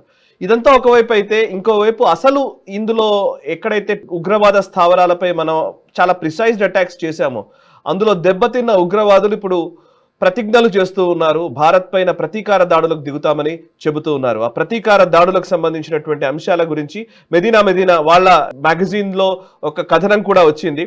సో దాని వివరాలు ఒకసారి చెప్తారా? అండ్ యాక్చువల్లీ జైషే మహమ్మద్ కి సంబంధించినటువంటి ఉగ్రవాదులు భారత్ పైన ప్రతీకార దాడులు కాదు, అసలు యాక్చువల్లీ దాడులు చేయడమే వాళ్ళు చేసే పని, దానికి ఏదో మళ్ళీ ప్రతీకారం అని చెప్పాల్సిన అవసరం లేదు అనుకుంటాను నేను కానీ, బట్ అదే దాడుల్ని ఇంకా తీవ్రతరం చేస్తామని మాట్లాడుతున్న పరిస్థితి కనబడుతోంది. ఒకసారి డీటెయిల్స్ చెప్తారా? యోమే తక్బీర్ అని ఒక మూవ్మెంట్ వాళ్ళు స్టార్ట్ చేశారు.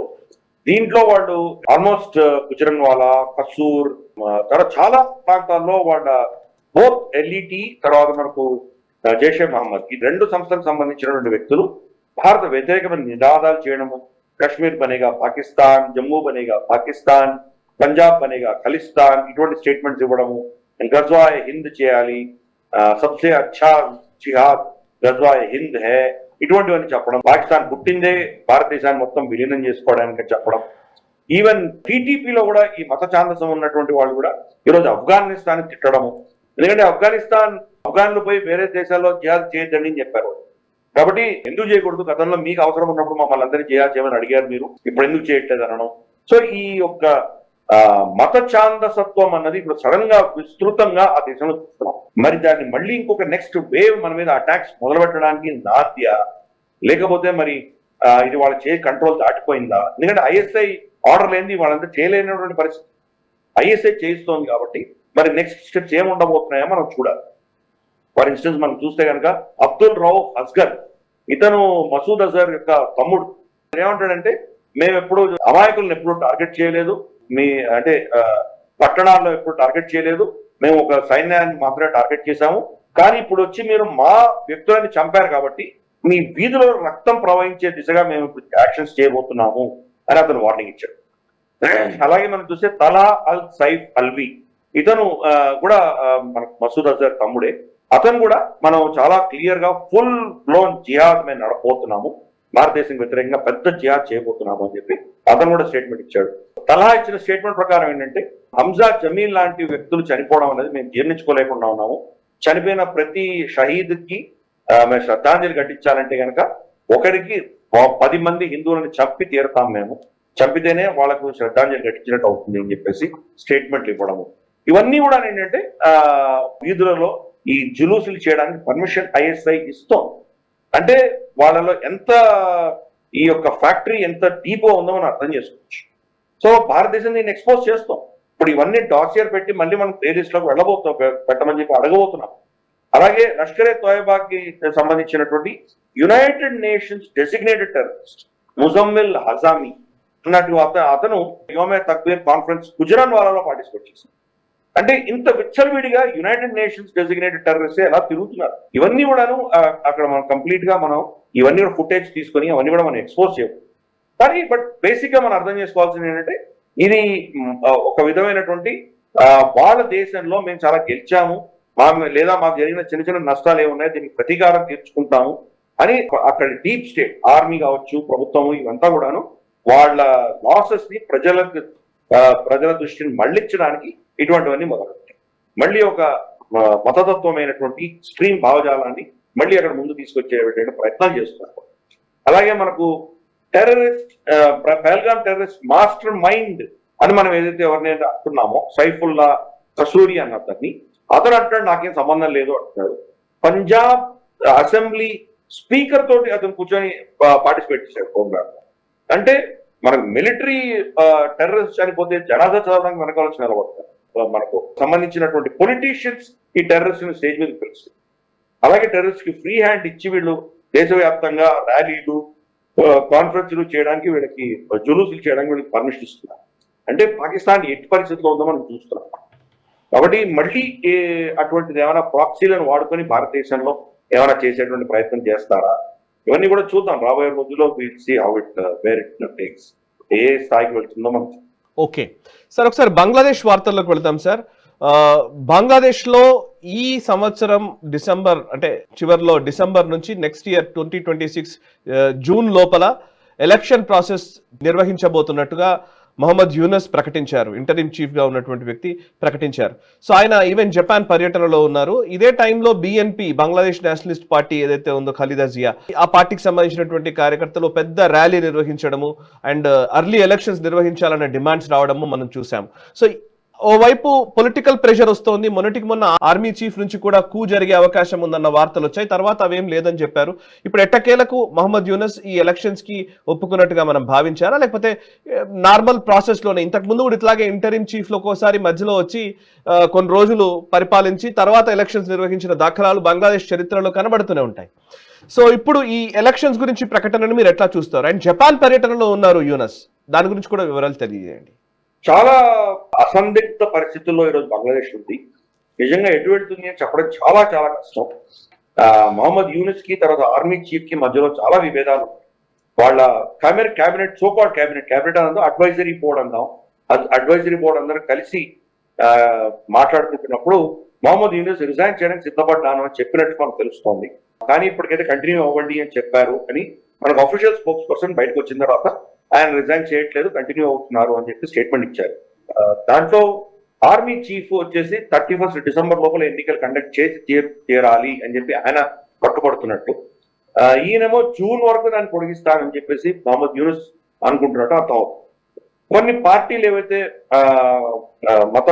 మత ఛాందసం ఉన్నటువంటి పార్టీలు ఏవైతే కొన్ని ఉన్నాయో, కోర్స్ అన్ని పార్టీలకి మత ఛాందసం ఉంది అక్కడ, కానీ ఇంకా కట్టర్ ఇస్లామిక్ భావజాలం ఉన్నటువంటి పార్టీలు కొన్ని ఇమ్మీడియట్ గా గెలవలేమేమో అని చెప్పేసి వాళ్ళు మొహమ్మద్ యూనస్ ని సమర్థిస్తున్నారు. ఇంకా కొంత డిలే కావాలి, ఇంకా చాలా మార్పులు తీసుకురావాలి, చట్టాల్లో మార్పులు తీసుకురావాలి, ప్రాసెస్ లో మార్పులు తీసుకురావాలి, తర్వాత చేయాలని వాళ్ళు. కానీ ఈ రోజు ఎన్నికలు పెడితే గెలవగలిగినటువంటి ఏకైక పార్టీ బంగ్లాదేశ్ లో పెద్ద పార్టీ ఏదంటే పిఎన్, Bangladesh nationalist party, Begum Khaleda Zia party. అది ఎందుకంటే అవామీ లీగ్ షేక్ హసీనా పార్టీని వాళ్ళు బ్యాన్ చేశారు కాబట్టి ఈ బిఎన్పీ గెలుస్తుంది. బిఎన్పీ ఏంటంటే వాళ్ళు దాన్ని డైరెక్ట్ యాక్షన్ తీసుకోవడం మొదలు పెట్టారు. మనకు ఈయన జపాన్ కి వెళ్ళారు, మహమ్మద్ యూనిస్ జపాన్ కి వెళ్ళి ఇన్వెస్ట్మెంట్స్ కోసం అక్కడికి వెళ్తే అదే సమయంలో వీళ్ళు పిఎన్పి పెద్ద ర్యాలీ తీసి మొత్తం దేశవ్యాప్తంగా ర్యాలీలు తీసి దాంట్లో ఇమ్మీడియట్ గా ఎలక్షన్స్ కండక్ట్ చేయాలి, ఇంతకాలం వెయిట్ చేయడానికి వీలు లేదు అని చెప్పేసి వాళ్ళు ప్రెషరైజ్ చేయడం అనేది అక్కడి నుంచి చూస్తుంది. అలాగే ఒక ఉగ్రవాద 1971 లో ఎంతో మందిని ఊచకోత కోసి చంపినటువంటి ఒక వ్యక్తిని మహమ్మద్ యూనిస్ ఇతనేం తప్పు చేయలేదు అని చెప్పి విడుదల చేయడం, చాలా మంది స్టూడెంట్స్ అందరూ కూడా వీధుల్లోకి వచ్చి అతన్ని విడుదల చేయడం దానికి వ్యతిరేకంగా వాళ్ళు టార్చ్ లైట్ మార్కింగ్. అలాగే అక్కడ ఉన్నటువంటి బ్యూరోక్రసీ, డాక్టర్లు అందరూ వేరే వేరే అంశాల్లో వాళ్ళందరూ కూడాను స్ట్రైకులు నినాదాలు చేస్తారు. కాబట్టి ఎన్నో అంశాలలో అక్కడ సివిల్ సొసైటీ అంతా కూడా బాగా దెబ్బతింది. ఇదిలా ఉండగా చట్టగాంలో వాళ్ళకు రీసెంట్ గా ఏంటంటే ఒక కుకీ చిన్ నేషనల్ ఫ్రంట్ అని ఒక మియన్మార్ లో ఉన్నటువంటి టెర్రరిస్ట్ ఆర్గనైజేషన్ చట్టగాంగ్ హిల్ ట్రాక్స్, మనకు బంగ్లాదేశ్ లో ఉన్నటువంటి చట్టగాంగ్ హిల్ ట్రాక్స్ లో మనం వెళ్ళిన చట్టగాంగ్ దాకా దాని పక్కనే ఉన్నటువంటి చట్టగాంగ్ హిల్ ట్రాక్స్ చాలా యాక్టివ్ గా ఉన్నారు. వాళ్లకు రమారమి ఒక $20 మిలియన్ US డాలర్ల వర్త్ యూనిఫామ్స్ కుట్టినట్టు ఒక టెక్స్టైల్ కంపెనీ, బంగ్లాదేశ్ లో ఉన్నటువంటి టెక్స్టైల్ కంపెనీకి ఆర్డర్ ఇచ్చారు. వాళ్ళు తయారు చేస్తుండగా వాళ్ళని పట్టుకొని రైడ్ చేసి ఇవన్నీ కూడా సీజ్ చేశారు. అంటే ఆ దేశంలో ఏమవుతుందో ప్రభుత్వానికి ఏమీ తెలియనటువంటి పరిస్థితి ఈరోజు అక్కడ తయారు. ఎవరెవరు ర్యాలీలు చేస్తున్నారు, ఎవరెవరు దీనికి వ్యతిరేకంగా ఉంటున్నారు, దీని మరి లా అండ్ ఆర్డర్ ఇలా అయితే ఏమవుతుంది, ప్రభుత్వం కంట్రోల్ దాటిపోయిందా, వాళ్ళు చేయి దాటిపోయిందా అన్న పరిస్థితి. స్టూడెంట్స్ ఇదే అదునుగా చూసుకొని వాళ్ళు కత్తులు కటారాలు తీసుకొని మనకు హిందూ ట్రేడర్స్ మీద వాళ్ళు ఒక విధమైన జిజియా ట్యాక్స్ కలెక్ట్ చేస్తున్నారు. ఆ వీడియోలన్నీ వైరల్ అవుతున్నాయి. కాబట్టి ఒక విధమైనటువంటి సొమాలియా, ఇథియోపియా లాగా తయారవుతుంది బంగ్లాదేశ్. ఇదిలా ఉండగా ఒక కారిడోర్ పెట్టాలి అని చెప్పి అమెరికా ట్రై చేస్తుంది రోహింగ్యాల కోసం, సేఫ్ కారిడోర్ పెట్టాలని చూస్తే దాన్ని ఆర్మీ వ్యతిరేకిస్తాం, సివిల్ సొసైటీ వ్యతిరేకిస్తాం. ఆర్మీ చాలా స్పష్టంగా చెప్పింది, మా భూభాగానికి వ్యతిరేకంగా ఎటువంటి చర్యలు మేము అక్సెప్ట్ చేయము, మా సార్వభౌమత్వానికి వ్యతిరేకంగా ఏదున్నా దాన్ని డిఫెండ్ చేసే బాధ్యత మాకుంది కాబట్టి మేము తప్పకుండా చేసి తీరుతాము. ఈ దేశాన్ని నడిపించడం మా బాధ్యత కాదు, తొందరగా సివిలియన్ అడ్మినిస్ట్రేషన్ టేక్ ఓవర్ అయిపోతే కనుక మేము బరాక్స్కి వెళ్ళిపోతాము అని వాళ్ళు స్పష్టంగా చెప్తున్నారు. కాబట్టి ఏ రోజు ఎటువంటి మార్పులు వస్తాయని చెప్పడం చాలా కష్టంగా ఉన్నది ఇక్కడ. మరి అమెరికన్ ఇంట్రెస్ట్ ఏంటి, చైనీస్ ఇంట్రెస్ట్ ఏంటి, ఆర్మీ చీఫ్ ని రీప్లేస్ చేస్తారా, లేదా ఆర్మీ చీఫే మహమ్మద్ యూనిస్ తీసేస్తారా? ఆర్మీని అడిగితే కనుక మాకు టేక్ ఓవర్ చేసి మేము ఆర్మీ రూల్ ఇంపోజ్ చేయడం మాకు ఇంట్రెస్ట్ లేదు అని వాళ్ళు చాలా స్పష్టంగా చెప్పారు. మరి వాళ్ళ ఇంట్రెస్ట్ లేనప్పుడు మరి మహమ్మద్ యూనిస్ తీసేస్తే ఎవరు టేక్ ఓవర్ చేస్తారు? ఇవన్నీ కూడా చాలా ఫ్లూయిడ్ గా ఉంది అక్కడ సిచ్యువేషన్. అక్కడ సిచ్యువేషన్ ఎవరు కూడా ప్రెడిక్ట్ చేయలేనటువంటి పరిస్థితుల్లో. కానీ తప్పకుండా మహమ్మద్ యూనిస్ అన్న వ్యక్తి American deep state, Chinese deep state వీళ్ళిద్దరి యొక్క ప్రోద్బలంతో అతను ఉంటున్నాడు. కాబట్టి మరి రిపర్కషన్స్ ఎలా ఉంటాయో, తనని వ్యతిరేకిస్తున్నటువంటి శక్తులు ఇంక్లూడింగ్ ఆర్మీకి, మరి ఈ శక్తులు డీప్ స్టేట్స్ ఏ విధంగా వాళ్ళని కౌంటర్ చేసే ప్రయత్నం చేస్తారో చూడాలి. భారతదేశానికి మాత్రం ఇది చాలా గడ్డు పరిస్థితే. ఎందుకంటే మనకు చాలా పెద్ద సరిహద్దు వాడుతూ ఉండదు. మనకు అటువంటి బార్డర్స్, పోరస్ బార్డర్ ఉండడం, నదులు, వాగులు, అడవులు వీటిలోంచి వాళ్ళు రావడం, ఇదంతా కూడా మనకు చాలా పెద్ద ఇబ్బందికరమైన విషయం. దాన్ని వాడుకొని పాకిస్తాన్ ISI కానీ, చైనా కొంతమంది టెర్రరిస్టులను కానీ, లేదా మందు సామాగ్రి కానీ మన దేశంలో సరఫరా చేసి ఇక్కడ అస్థిరత తీసుకొచ్చే ప్రయత్నాలు వాళ్ళు చేస్తే కనుక మనకు దానివల్ల ఇబ్బందులు. కాబట్టి బంగ్లాదేశ్ స్టేబుల్ గా ఉంటేనే మనం కూడా హాయిగా ఉంటాం. అది కనుక మళ్ళీ ఇటువంటి పరిస్థితుల్లోకి జారిపోతే కనుక మరి దాని యొక్క రిపర్కషన్స్ మన దేశం మీద కూడా చాలా విపరీతంగా ఉంటాయి. రైట్, చూద్దాం మరి రాబోయే రోజుల్లో ఇది స్టేబుల్ ఉంటుందా, మార్పులు వస్తాయా? మరి ఇంట్లో మన మీద ఊరుకోవట్లేదు కదా, మనం కూడా అక్కడ అంటరాక్ట్ చేస్తుంటాం. ఫైనల్ గా ఇది ఏ అవుట్కమ్ ఏ దిశగా పెడుతుందో కొద్ది రోజుల్లో మనకి ఇవన్నీ కూడా స్పష్టంగా కనిపిస్తాయి. ఎస్ సార్, ఇక ఒకసారి మనం ఇజ్రాయెల్ కి సంబంధించినటువంటి వార్తల్లోకి వెళదాము. ఈ వారంలో నిజానికి ఒకవైపు డొనాల్డ్ ట్రంప్ ఇరాన్ తో ఒప్పందాలకి లేకపోతే ఇరాన్ తో కొంత నెగోషియేషన్స్ చేస్తూ ఉంటే, మరొక వైపు ఇరాన్ ని థ్రెటన్ చేస్తూనే ఇజ్రాయెల్ స్టేట్మెంట్స్ ఇస్తోంది. నెతన్యాహు పోస్ట్ చేశారు ఒకటి, we work according to a simple rule, whoever harms us we harm them. And అంటూనే ఆయన ఒక మాట అన్నారు. యాక్చువల్లీ అందులో ఆయన రాసిన దాంట్లో, I have said more than once, the Houthis are only the symptom, the main driving force behind them is Iran, which is responsible for the aggression emanating from Yemen. So Iran విషయంలో కొంచెం serious tweets చేయడాన్ని ఎట్లా అర్థం చేసుకోవాలి? ఒకవైపు ఏమో ఇరాన్తో America చర్చలు జరపడము and ఏదో కొంత శాంతిని క్రియేట్ చేయడం కోసం ట్రంప్ ప్రయత్నాలు చేస్తున్నట్టుగా కనబడుతోంది కానీ బట్ ఇంకోవైపు ఏమో ఇది జరుగుతుంది. అండ్ న్యూక్లియర్ థ్రెట్స్ ఎక్కడైతే న్యూక్లియర్ వార్ హెడ్స్ ఏమైనా చేయాలనుకుంటే మాత్రం వాటిని ధ్వంసం చేయడానికి ఇజ్రాయెల్ కూడా సిద్ధమవుతున్నట్టుగానే కనబడుతోంది. ఇది ఆల్రెడీ ఇప్పటికి ఇంతకుముందు ఇట్లాంటివి జరిగాయి కాబట్టి. డొనాల్డ్ ట్రంప్ వచ్చిన తర్వాత ఇరాన్ న్యూక్లియర్ అసెట్స్ మీద దాడి చేయడానికి ఆయన సాయం చేస్తారు, దాన్ని అప్రూవ్ చేస్తారు అని బెంజమిన్ నెతన్యాహు అనుకున్నాడు.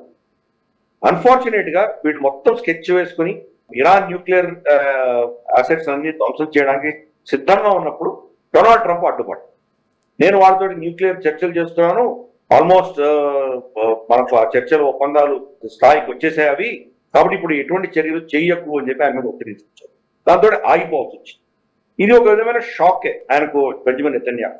ఏం అనలేనటువంటి పరిస్థితి.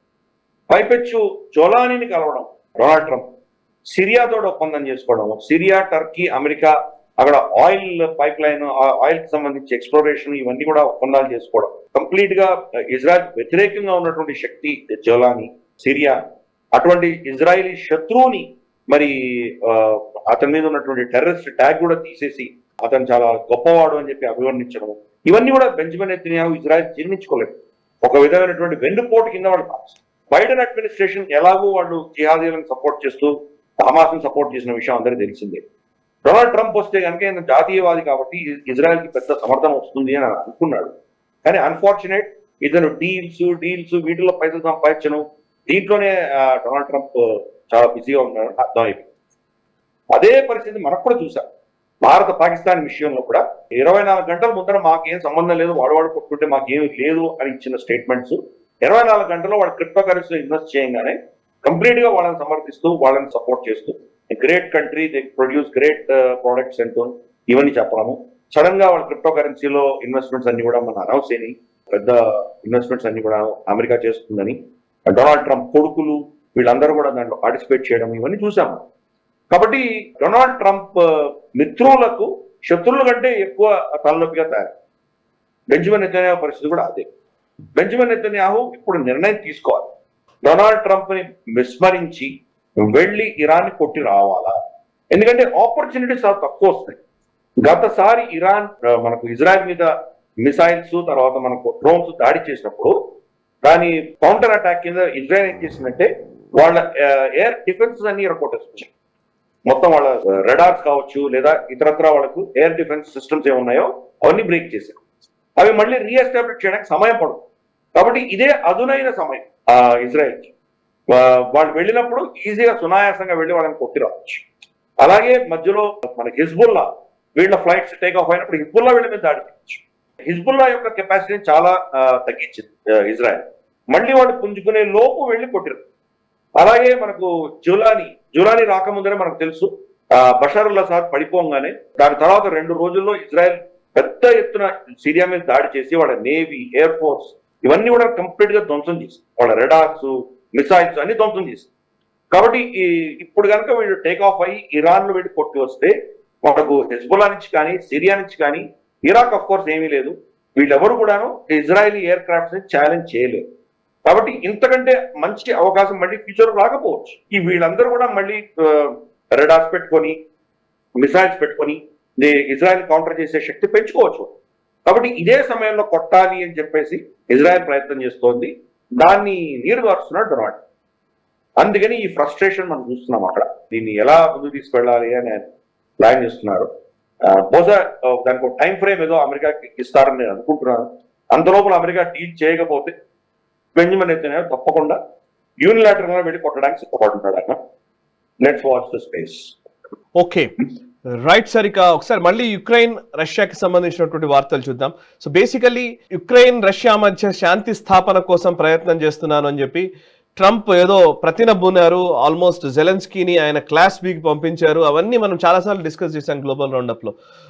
కానీ పుతిన్తో నేను మాట్లాడతాను, పుతిన్ వింటారు అని చెప్పారు. కానీ ఇప్పుడు ఏంటంటే రష్యా రీసెంట్ గా ఉక్రెయిన్ పైన మిజైల్స్ తో, డ్రోన్స్ తో మ్యాసివ్ అటాక్స్ చేసింది. అండ్ దానికి రిటాలియేట్ కూడా చేసే ప్రయత్నం ఉక్రెయిన్ చేసింది. But Ukraine air defence system fail అయిందన్న విషయం కూడా తెలుసు. వాళ్ళకున్న ఎయిర్ డిఫెన్స్ సిస్టమ్ యుఎస్ నుంచి ఇచ్చిందే. సో అది ఫెయిల్ అయిపోయిన పరిస్థితి. ఒకవైపు ఇదంటే ట్రంప్ కొంత వ్యాఖ్యలు కూడా చేశారు. ఇంతకుముందంతా పుతిన్ నా ఫ్రెండ్, నేను చెప్తే వింటాడు అని చెప్పినటువంటి ట్రంప్ ఇప్పుడైతే కొంచెం నేను డిసప్పాయింట్ అయిపోయాను, పుతిన్ చాలా క్రేజీగా బిహేవ్ చేస్తున్నారు, ఏమైందో ఆయనకు అర్థం కావట్లేదు పుతిన్కి, అసలు ఇది కరెక్ట్ కాదు అన్నట్టుగా ఒక వ్యాఖ్య చేయడం జరిగింది. దానికి ఈవెన్ రష్యా నుంచి కూడా వాళ్ళ రిప్రజెంటేటివ్స్ నుంచి కూడా వచ్చింది, ఆయన కేవలం ఒక వరల్డ్ వార్ 3 గురించి మాత్రమే తెలుసు అని చెప్పి రష్యా కూడా రెస్పాండ్ అయింది. సో బేసికలీ రష్యా ట్రంప్ని పెద్దగా సీరియస్గా పట్టించుకోవట్లేదు అనుకోవాలా ఈ అటాక్స్ తోటి. నిజానికి శాంతి స్థాపన గురించి మాట్లాడుతున్నటువంటి ట్రంప్ కేవలం మాటలకే పరిమితం అవుతున్నారా? ఆయన ఎక్కడ కూడా శాంతి స్థాపించలేకపోయారు. కరెక్ట్. ఆయన అనుకున్నటువంటి అందరినీ ట్రేడ్ లో నేను ఏదో డీల్ చేయగలను, చాలా అద్భుతమైనటువంటి నాకు ఈ నెగోషియేషన్ స్కిల్స్ ఉన్నాయి, అందరినీ బెదిరిస్తాను, ట్రేడ్ ద్వారా వాళ్ళందరినీ కంట్రోల్ చేస్తాను అనుకున్నటువంటి ఆయన అప్రోచ్ ఏదైతే ఉందో ప్రతి దగ్గర ట్రేడ్ పనిచేయదు అని ఆయన తెలియట్లేదు. అందుకనే కొన్ని దగ్గర ఫెయిల్ అయింది. నేషనల్ ఇష్యూస్ వచ్చేసరికి ట్రేడ్ పక్కన ఉంది. భారతదేశానికి సంబంధించి కూడా ఆయన స్టేట్మెంట్స్ ఇన్ఫాక్ట్ మనకు మ్యాన్హాటన్ కోర్ట్ లో అఫీషియల్ గా వాళ్ళు ఫైల్ చేశారు. ట్రేడ్ బెదిరింపులతోటే భారత పాకిస్తాన్ యుద్ధం కూడా మేము ఆపగలిగాము అని చెప్పి వాళ్ళు క్లెయిమ్ చేశారు. మన స్పోక్స్ పర్సన్ చాలా స్పష్టంగా చెప్పారు, వాణిజ్యం అన్నది ట్రేడ్ అన్నది ఎక్కడ కూడా చర్చ రాలేదు అని చాలా క్లియర్ గా చెప్పారు. కాబట్టి డొనాల్డ్ ట్రంప్ అప్రోచ్ అంతా కూడా ఒక కమర్షియల్ బైలాటరల్ నెగోసియేషన్ డీల్ వీటి ఆధారంగా చేస్తున్నారు. ఆ యొక్క అప్రోచ్ ఫెయిల్ అవుతుంది. మనకు రష్యాలో ఫెయిల్ అయింది, ఇజ్రాయెల్లో ఫెయిల్ అయింది. భారతదేశం సరే మనం ఆ ట్రంప్ చెప్పినందుకు మనం ఆపలేదు, పాకిస్తాన్ రిక్వెస్ట్ చేసింది కాబట్టి మనం దీన్ని టెంపరీగా హాల్ట్ చేసాం, కానీ దాన్ని ఎక్కడ కూడా మనం ఈవెన్ ఆపరేషన్ సింధూర్ని క్లోజ్ చేయలేదు. కాబట్టి స్పెక్టాక్యులర్ గా డొనాల్డ్ ట్రంప్ ఫెయిల్ అయ్యి ఎక్కడో ఒక దగ్గర ఆయన సక్సెస్ చూపించాలని ప్రయత్నం చేశారు. వ్లాడిమిర్ పుటిన్ అటువంటి అవకాశం ఆయనకి ఇవ్వట్లేదు. ఈ రోజు వల్నరబిలిటీ అంతా ఎక్స్పోజ్ చేసి వాళ్ళ patriot missiles, US patriot missiles నిర్వీర్యం చేసి వాటిని వెళ్ళి యుక్రెయిన్ ని, కీవ్ ని వెళ్ళి కొట్టి రాగలుగుతున్నారు రష్యన్స్. కాబట్టి ఇది యాక్చువల్ గా అమెరికన్ డిఫెన్స్ ఇండస్ట్రీ ఈరోజు బాగా ఒక విధమైనటువంటి షాక్ లో ప్రపంచవ్యాప్తంగా వాళ్ళు దెబ్బతిన్నారు.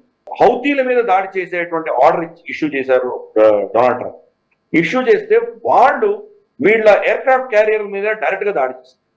ఎయిర్ క్రాఫ్ట్ క్యారియర్లు వాళ్ళ దాడి నుంచి తప్పించుకునే ప్రయత్నంలో 2 F-18 హార్నెట్స్ సముద్రంలో పడిపోయాయి. అంటే ఎంత వీక్ ఉన్నారో అర్థం చేసుకోవచ్చు. రీపర్ డ్రోన్స్, రమారమి MQ-9 రీపర్ డ్రోన్స్ అని one of the best reaper drones కింద వాళ్ళు అభివర్ణిస్తారు. మనకు ఐమన్ అల్ జవాహరిని చంపింది అదే. అలాగే మన మొత్తం పాక్ రీజియన్ అంతా కూడా ఇవే తిరుగుతూ ఉంటాయి. మనం గతంలో చూసినటువంటి అక్కడి నుంచి డ్రోన్ హిట్ కొట్టేవన్నీ కూడా అవే చేశాయి. అవన్నీ కూడా హౌతీలు పిట్టలు కాల్చినట్టు కాల్చాయి. ప్రమారం 20-25 రీపర్ డ్రోన్స్ ని వాళ్ళు ధ్వంసం చేశారు. భారతదేశం సరే మనకు తెలుసు, వాళ్ళ F-16 కావచ్చు, వాళ్ళ రెడార్స్ కావచ్చు, అమెరికన్ అసెట్స్ కూడా ధ్వంసం చేశాం. అలాగే మనకు వాళ్ళ ట్రాన్స్పోర్ట్ ఎయిర్ క్రాఫ్ట్ J-130C కావచ్చు, లేదా ఇతరత్ర వాళ్ళకు ఉన్నటువంటి ఎక్విప్మెంట్, అమెరికా నుంచి కొన్ని ఎక్విప్మెంట్ మనం ధ్వంసం చేయగలిగాం. అదే పరిస్థితి ఈ రోజు రష్యా చేస్తాం. పేట్రియట్ మిసైల్స్ ని వాళ్ళు షూట్ డౌన్ చేయగలుగుతారు. కాబట్టి ఈ పరిస్థితులలో వాళ్ళ డిఫెన్స్ ఇండస్ట్రీ ఎంత పాత కాలంలో ఇంకా ఎలా ఉన్నారు అన్నది ఒక పెద్ద వేకప్ కాల్ కింద భావించారు. అందుకని డొనాల్డ్ ట్రంప్ ఏం చేయలేని పరిస్థితి. ఎందుకంటే వాళ్ళ ఎక్విప్మెంట్ గానే ఎక్స్పోజ్ అయింది, వాళ్ళు ఫెయిల్ అవుతున్నాయని ప్రపంచంలో తెలిస్తే మరి వాళ్ళ దగ్గర నుంచి ఎవరు కొంటారు? అమెరికా దగ్గర నుంచి కొనడం మానేస్తారు. అది చాలా దెబ్బతవుతుంది. కాబట్టి ఆంక్షలు విధించడమో ఏదో విధంగా ఈ న్యూస్ ని ఆపి ఈ న్యూస్ ని కౌంటర్ చేసేటువంటి ఆవశ్యకత డొనాల్డ్ ట్రంప్ ఈ రోజు ఉన్నది. అప్పుడు చూద్దాం ఆయన ఎలా ప్రవర్తిస్తాడో, లేదా ఈ డిఫెన్స్ లాబీ ఎలా ప్రవర్తిస్తుందో. భారతదేశం విషయంలో మనం చూసాం, వాళ్ళ నష్టాలను కప్పిపుచ్చే దిశగా మొత్తం ప్రపంచవ్యాప్తంగా ఒక న్యూస్ బ్లిట్స్ చేశారు. వాళ్ళు న్యూస్ బ్లిట్స్ చేసి భారతదేశం యాక్చువల్గా రఫాల్ కోల్పోయిందని, వాళ్ళు చాలా అద్భుతంగా పనిచేసినాయని వాళ్ళ సిస్టమ్స్ అన్ని, ఇవన్నీ కూడా వాళ్ళు చేసే ప్రయత్నం చేశారు. కొంతమంది సో కాల్డ్ ఎక్స్పర్ట్స్ ని పిలిపించి పెట్టడం, major New York times, Washington post, Guardian, ఇటువంటి వాటి అన్నింటిలో కూడా భారత వ్యతిరేకమైనటువంటి నేరేటివ్ వాళ్ళు తీసుకెళ్లారు. కానీ ఎంతో కాలం దీన్ని దాచిపెట్టాలి. కాబట్టి ఇది ఎస్పెషలీ ఆర్మీస్ ఏవైతే ఉంటాయో, సైన్యాలు ఏవైతే ఉంటాయో, న్యూస్ పేపర్ రిపోర్ట్ ఆధారంగా వాళ్ళు నిర్ణయించారు. వాళ్ళకి తెలుసు నిజంగా ఏం జరిగింది. కాబట్టి వాళ్ళ డిఫెన్స్ ఇండస్ట్రియల్ కాంప్లెక్స్ ఈ రోజు పెద్ద సవాలు ఈరోజు ఉన్నది. దానికోసమే ఇప్పుడు ఆయన పుటిన్ ఈ యుద్ధాన్ని ఆపేస్తే కనుక బహుశా కొంత వాళ్ళకు అవమానం తగ్గేటువంటి అవకాశాలు ఉన్నాయి. అమెరికాకు F-16 కూడా కొట్టేశారు యుక్రెయిన్ లో రష్యన్ ఫోర్సెస్. కాబట్టి ఇవన్నీ కూడాను ఆయనకు ఒక విధమైనటువంటి సెట్ బ్యాక్ గా మనం భావించాలి. ఎక్కడా కూడా ఆయన రాణించలేదు. అన్ని కేసెస్ లో కూడా ఆయన ఓడిపోయారు. అందుకనే భారతదేశం విషయంలో అంత అగ్రెసివ్ గా నేనే ఆపాను పదే పదే చెప్పడం కారణం ఏంటంటే అదే. ఆయనే మళ్ళీ 180 degrees తిరిగి అఫ్ కోర్స్ నేనేం చేసి ఉండకపోయినచ్చు కానీ మాట్లాడుకోండి నేను పుష్ చేశాను అని చెప్పి మళ్ళీ తర్వాత ఆయనే క్లైమ్ డౌన్ అయ్యి ఆయనే దాన్ని సవరణ ఇచ్చినటువంటి విషయం కూడా మనం చూసాం. కాబట్టి ఎక్కడ కూడా డొనాల్డ్ ట్రంప్ యొక్క ఈ టారిఫ్ వార్ అన్నది పని చేయట్లేదు. వాణిజ్యాన్ని ఆధారంగా నేను దాన్ని ఆపేస్తాను అని అనుకున్నటువంటి ఆయన ప్లాన్ అంతా కూడా నాకు ఫ్లాప్ అయింది. ఇది నిజంగా ఏమీ చేయలేకపోయాడు కదా.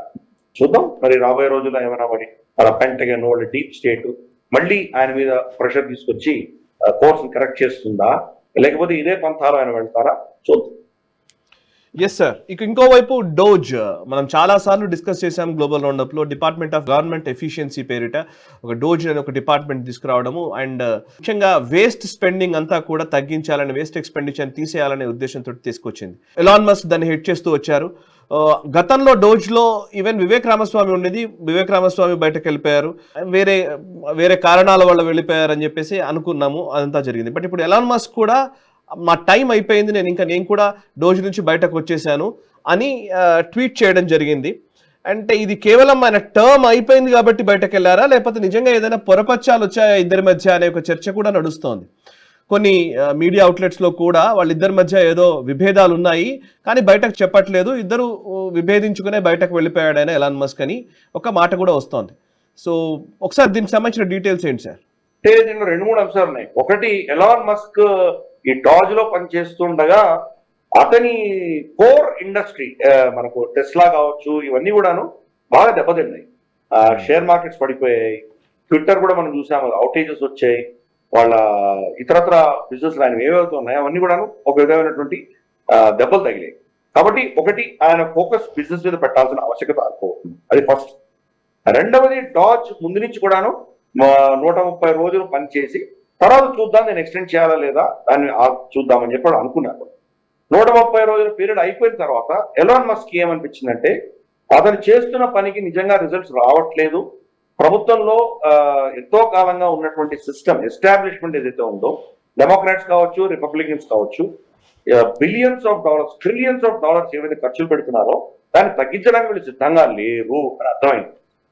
కాబట్టి ఎంత చేసినా కానీ కూడా వాళ్ళ యొక్క ఇంట్రెస్ట్, వాళ్ళు ఈ ఖర్చుల వల్ల వాళ్ళకు వచ్చేటువంటి లాభాలు దాంట్లో వాళ్ళకు ఉన్నటువంటి ఏదైతే ఇన్వాల్వ్మెంట్ ఉందో దాని నుంచి వాళ్ళు బయటకు వెళ్లకుండా వాళ్ళ ఛాయశక్తులా ప్రయత్నం చేసి దాన్ని రీటైన్ చేసేటువంటి ప్రయత్నం వాళ్ళు చేస్తున్నారు. కాబట్టి ఇది అంతా చూసిన తర్వాత ఇది పెద్దగా రాణించట్లేదు అని అర్థం చేసుకొని మనం ఎంత చేసినా ఇంతనే అని చెప్పి బయటకు వచ్చారు. ఆయన చేసినవన్నీ స్పెక్టాక్యులర్ గా కొన్ని అంశాలన్నీ బయటకు తీసుకొచ్చారు కానీ సబ్స్టాంటివ్ ఏమి అంటే మనకు ధనపరంగా చాలా తక్కువే. ఏదో ట్రాన్స్జెండర్ కి ఖర్చు పెట్టారనో, ఇంకెవరో మనకు ఆఫ్ఘనిస్తాన్ లో ఏదో మనకు డిఈఐ స్కీమ్ ఏదో ఖర్చు పెట్టారనో, ఇటువంటివి ఏవో వచ్చినాయి. అవి ఎందుకు కొన్ని మిలియన్స్ ఆఫ్ డాలర్స్ ఉంటాయి. బేసిక్ ఖర్చులు కొన్ని ట్రిలియన్స్ ఆఫ్ డాలర్స్ వీళ్ళు ఏవైతే ఖర్చు పెడుతున్నారో దాన్ని కట్ చేయలేకపోతున్నారు. సో ఇప్పటికి ఆల్రెడీ 37 ట్రిలియన్ డాలర్ల వాళ్ళ అప్పులు ఉన్నాయి. పైపచ్చి ఇంకా చాలా ఎక్స్పెండిచర్ గా ఖర్చు పెట్టాలి అని చెప్పేసి వాళ్ళ కాంగ్రెస్ ఇవన్నీ కూడా అప్రూవ్ చేస్తున్నాయి. కాబట్టి ఈ పరిస్థితిలో డాజ్ నిజంగా ఏమి చేయలేదు అని అర్థమైంది. అందుకే ఆయన వైదొలుగుతున్నాడు. ఆయన వివేక్ రామస్వామి మొదటి రోజే ఆయన వైదొలిగిపోయారు కాబట్టి అది నాకు ఇబ్బంది లేదు. ఇప్పుడు మరి డాజ్ ముందుకు ఎలా వెళ్తుంది అనేది పెద్ద ప్రశ్న. టార్గెట్ వీళ్ళందరూ కూడా ఎలాన్ మస్క్ ఎందుకు టార్గెట్ చేశారంటే వాళ్ళకు రావాల్సినటువంటి ఏవైతే ఈ యొక్క అమెరికన్ ప్రభుత్వం ఖర్చు పెట్టే ఖర్చులలో ఎవరెవరు దాని వల్ల లాభార్థులు ఉన్నారో వాళ్ళందరూ కూడా ఈయన టార్గెట్ చేశారు గతంలో. కాబట్టి ఆ డీప్ ఎంట్రెన్చ్డ్ అలా సుదీర్ఘంగా ఉన్నటువంటి ఈ శక్తులన్నీ కూడాను వాళ్ళని ఎవరు పెకలించలేరు అని అర్థం చేసుకొని వెళ్ళి అది కీలకమైంది. సరే, డొనాల్డ్ ట్రంప్ మెచ్చుకున్నాడని చాలా అర్థం చేశామని మెచ్చుకున్నాడు కానీ డొనాల్డ్ ట్రంప్ కూడా 100 రోజుల తర్వాత మనం స్పష్టంగా అర్థమవుతుంది మళ్ళీ ఆ డీప్ స్టేట్ యొక్క అజెండాని ముందు తీసుకెళ్లే ప్రయత్నం చేస్తున్నాడు. క్రమేపీ ఆయన గతంలో చెప్పినటువంటి ఏవైతే అది చేస్తాను డీప్ స్టేట్ ని నేను భూస్థాపితం చేస్తానన్నాడో అవన్నీ కూడా ఫ్లాప్ అవుతున్నాయి. క్రమేపీ వాళ్ళ యొక్క డీప్ స్టేట్ ఏదైతే ఉందో అది మళ్ళీ వాళ్ళ శక్తి పుంజుకొని వాళ్ళ పాలసీలన్నీ కూడాను డొనాల్డ్ ట్రంప్ హయాంలో కూడా ముందు తీసుకెళ్లే ప్రయత్నం చేస్తున్నారు. అందుకనే ఎలాన్ మస్క్ ఇంక గతి లేని పరిస్థితులను పెట్టుకోవాల్సి వచ్చింది. ఓకే సార్, ఇక నెక్స్ట్ వెస్టర్న్ హిపోక్రసీ సెగ్మెంట్ లోకి వెళదాము. ఈ వారం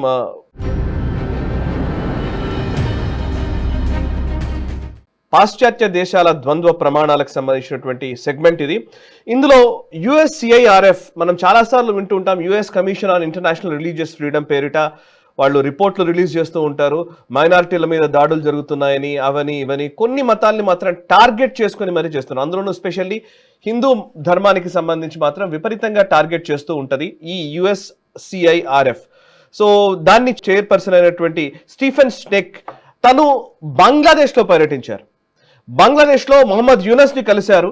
అండ్ ఈ రిలీజియస్ ఫ్రీడమ్ గురించి మొహమ్మద్ యూనస్ చాలా గొప్ప భావాలు కలిగి ఉన్న వ్యక్తిగా ఆయన అభివర్ణించుకోవడం జరిగింది. మేము చాలా అద్భుతంగా చూస్తున్నాము, మేము రిలీజియస్ ఫ్రీడమ్ విషయంలో మా దగ్గర చాలా బాగుంది, ఏ జర్నలిస్ట్ అయినా సరే బంగ్లాదేశ్కి రావచ్చు, ఇవన్నీ ఆయన చెప్తున్నాడు.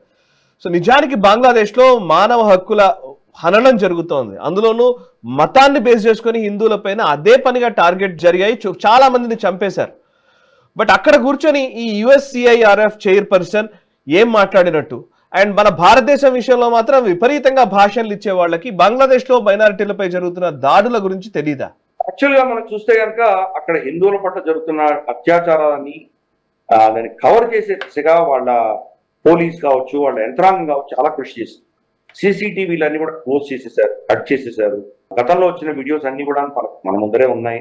ఎలా చేశారు వాళ్ళని, గుళ్ళ మీద దాడులు, వాళ్ళ భూములను కబ్జా చేసుకోవడము, హిందువుల ఇండ్లు తగలబెట్టడము, స్త్రీలను ఎత్తుకుపోవడం, అలాగే అతి కిరాతంగా చాలా మంది చంపడము, అలాగే చిన్మయ కృష్ణ దాస్ని అరెస్ట్ చేయడము, ఆయనకు బెయిల్ రాకుండా ఏ లాయర్ కూడా కోర్టులో అపియర్ అవ్వకుండా చూడడము, మానవ హక్కులన్నీ ఉల్లంఘించడం, ఇవన్నీ ఇంత ఎవిడెన్స్ ఉండగా UNCIRF వచ్చేసి మొహమ్మద్ యూనిస్ చెప్పిన భాష వినేసి వాళ్ళు వెళ్ళిపోయారు. నిజంగా వాళ్ళు ఎండగట్టవలసింది బంగ్లాదేశ్ ని, ఇంతటి అకృత్యాలు చేస్తున్నారు. పైపెచ్చి మొహమ్మద్ యూనిస్ ఏమంటున్నారంటే పక్కన ఉన్నటువంటి మయన్మార్ లో జరుగుతున్నటువంటి రోహింగ్యా వాళ్ళ పట్ల జరుగుతున్నటువంటి అత్యాచారాలని మీరు కంట్రోల్ చేయండి, దాన్ని మీరు వాళ్ళకి న్యాయం చేకూర్చాలి మీరు అని చెప్పేసి UNCIRF కి ఉల్టా ఆయన చెప్తారు. తన సొంత దేశంలో మైనారిటీలు సురక్షితంగా లేరు, కానీ అతను చెప్పేది రోహింగ్యాల గురించి చెప్తారు. ఇదే UNCIRF ప్రతి సంవత్సరం కూడా భారతదేశానికి వ్యతిరేకంగా వాళ్ళు ఇక్కడ మైనారిటీస్ సురక్షితంగా లేరు, కంట్రీ ఆఫ్ స్పెషల్ కన్సర్న్ అని చెప్పి పదాలు వాడటము, ఇవన్నీ మనం గతంలో చూసాం. ఇన్ఫాక్ట్ గ్లోబల్ రౌండప్ లో మనం ఆల్మోస్ట్ ఎవ్రీ ఇయర్ ప్రతి సంవత్సరం ఆ రిపోర్ట్ గురించి మనం చర్చిస్తున్నాం. రీసెంట్ గా కూడా ఐ థింక్ 2-3 నెలల క్రితం కూడా దీని గురించి చర్చించాం. ఇప్పుడు అటువంటి సంస్థ ఈ రోజు హిందువులు అంత కిరాతకంగా అక్కడ వాళ్ళు హింసించబడుతుంటే నోరు మెదపరు ఎందుకు వాళ్ళు? ఇది వెస్టర్న్ హిపోక్రసీ. వెస్టర్న్ హిపోక్రసీ ఏంటంటే వాళ్ళు నిర్ణయించిన వాళ్ళు కరెక్ట్, వాళ్ళు ఎవరైతే వీడు చెడ్డవాళ్ళు అంటారో వాళ్ళు మనమందరం కూడా చెడ్డవాళ్ళ.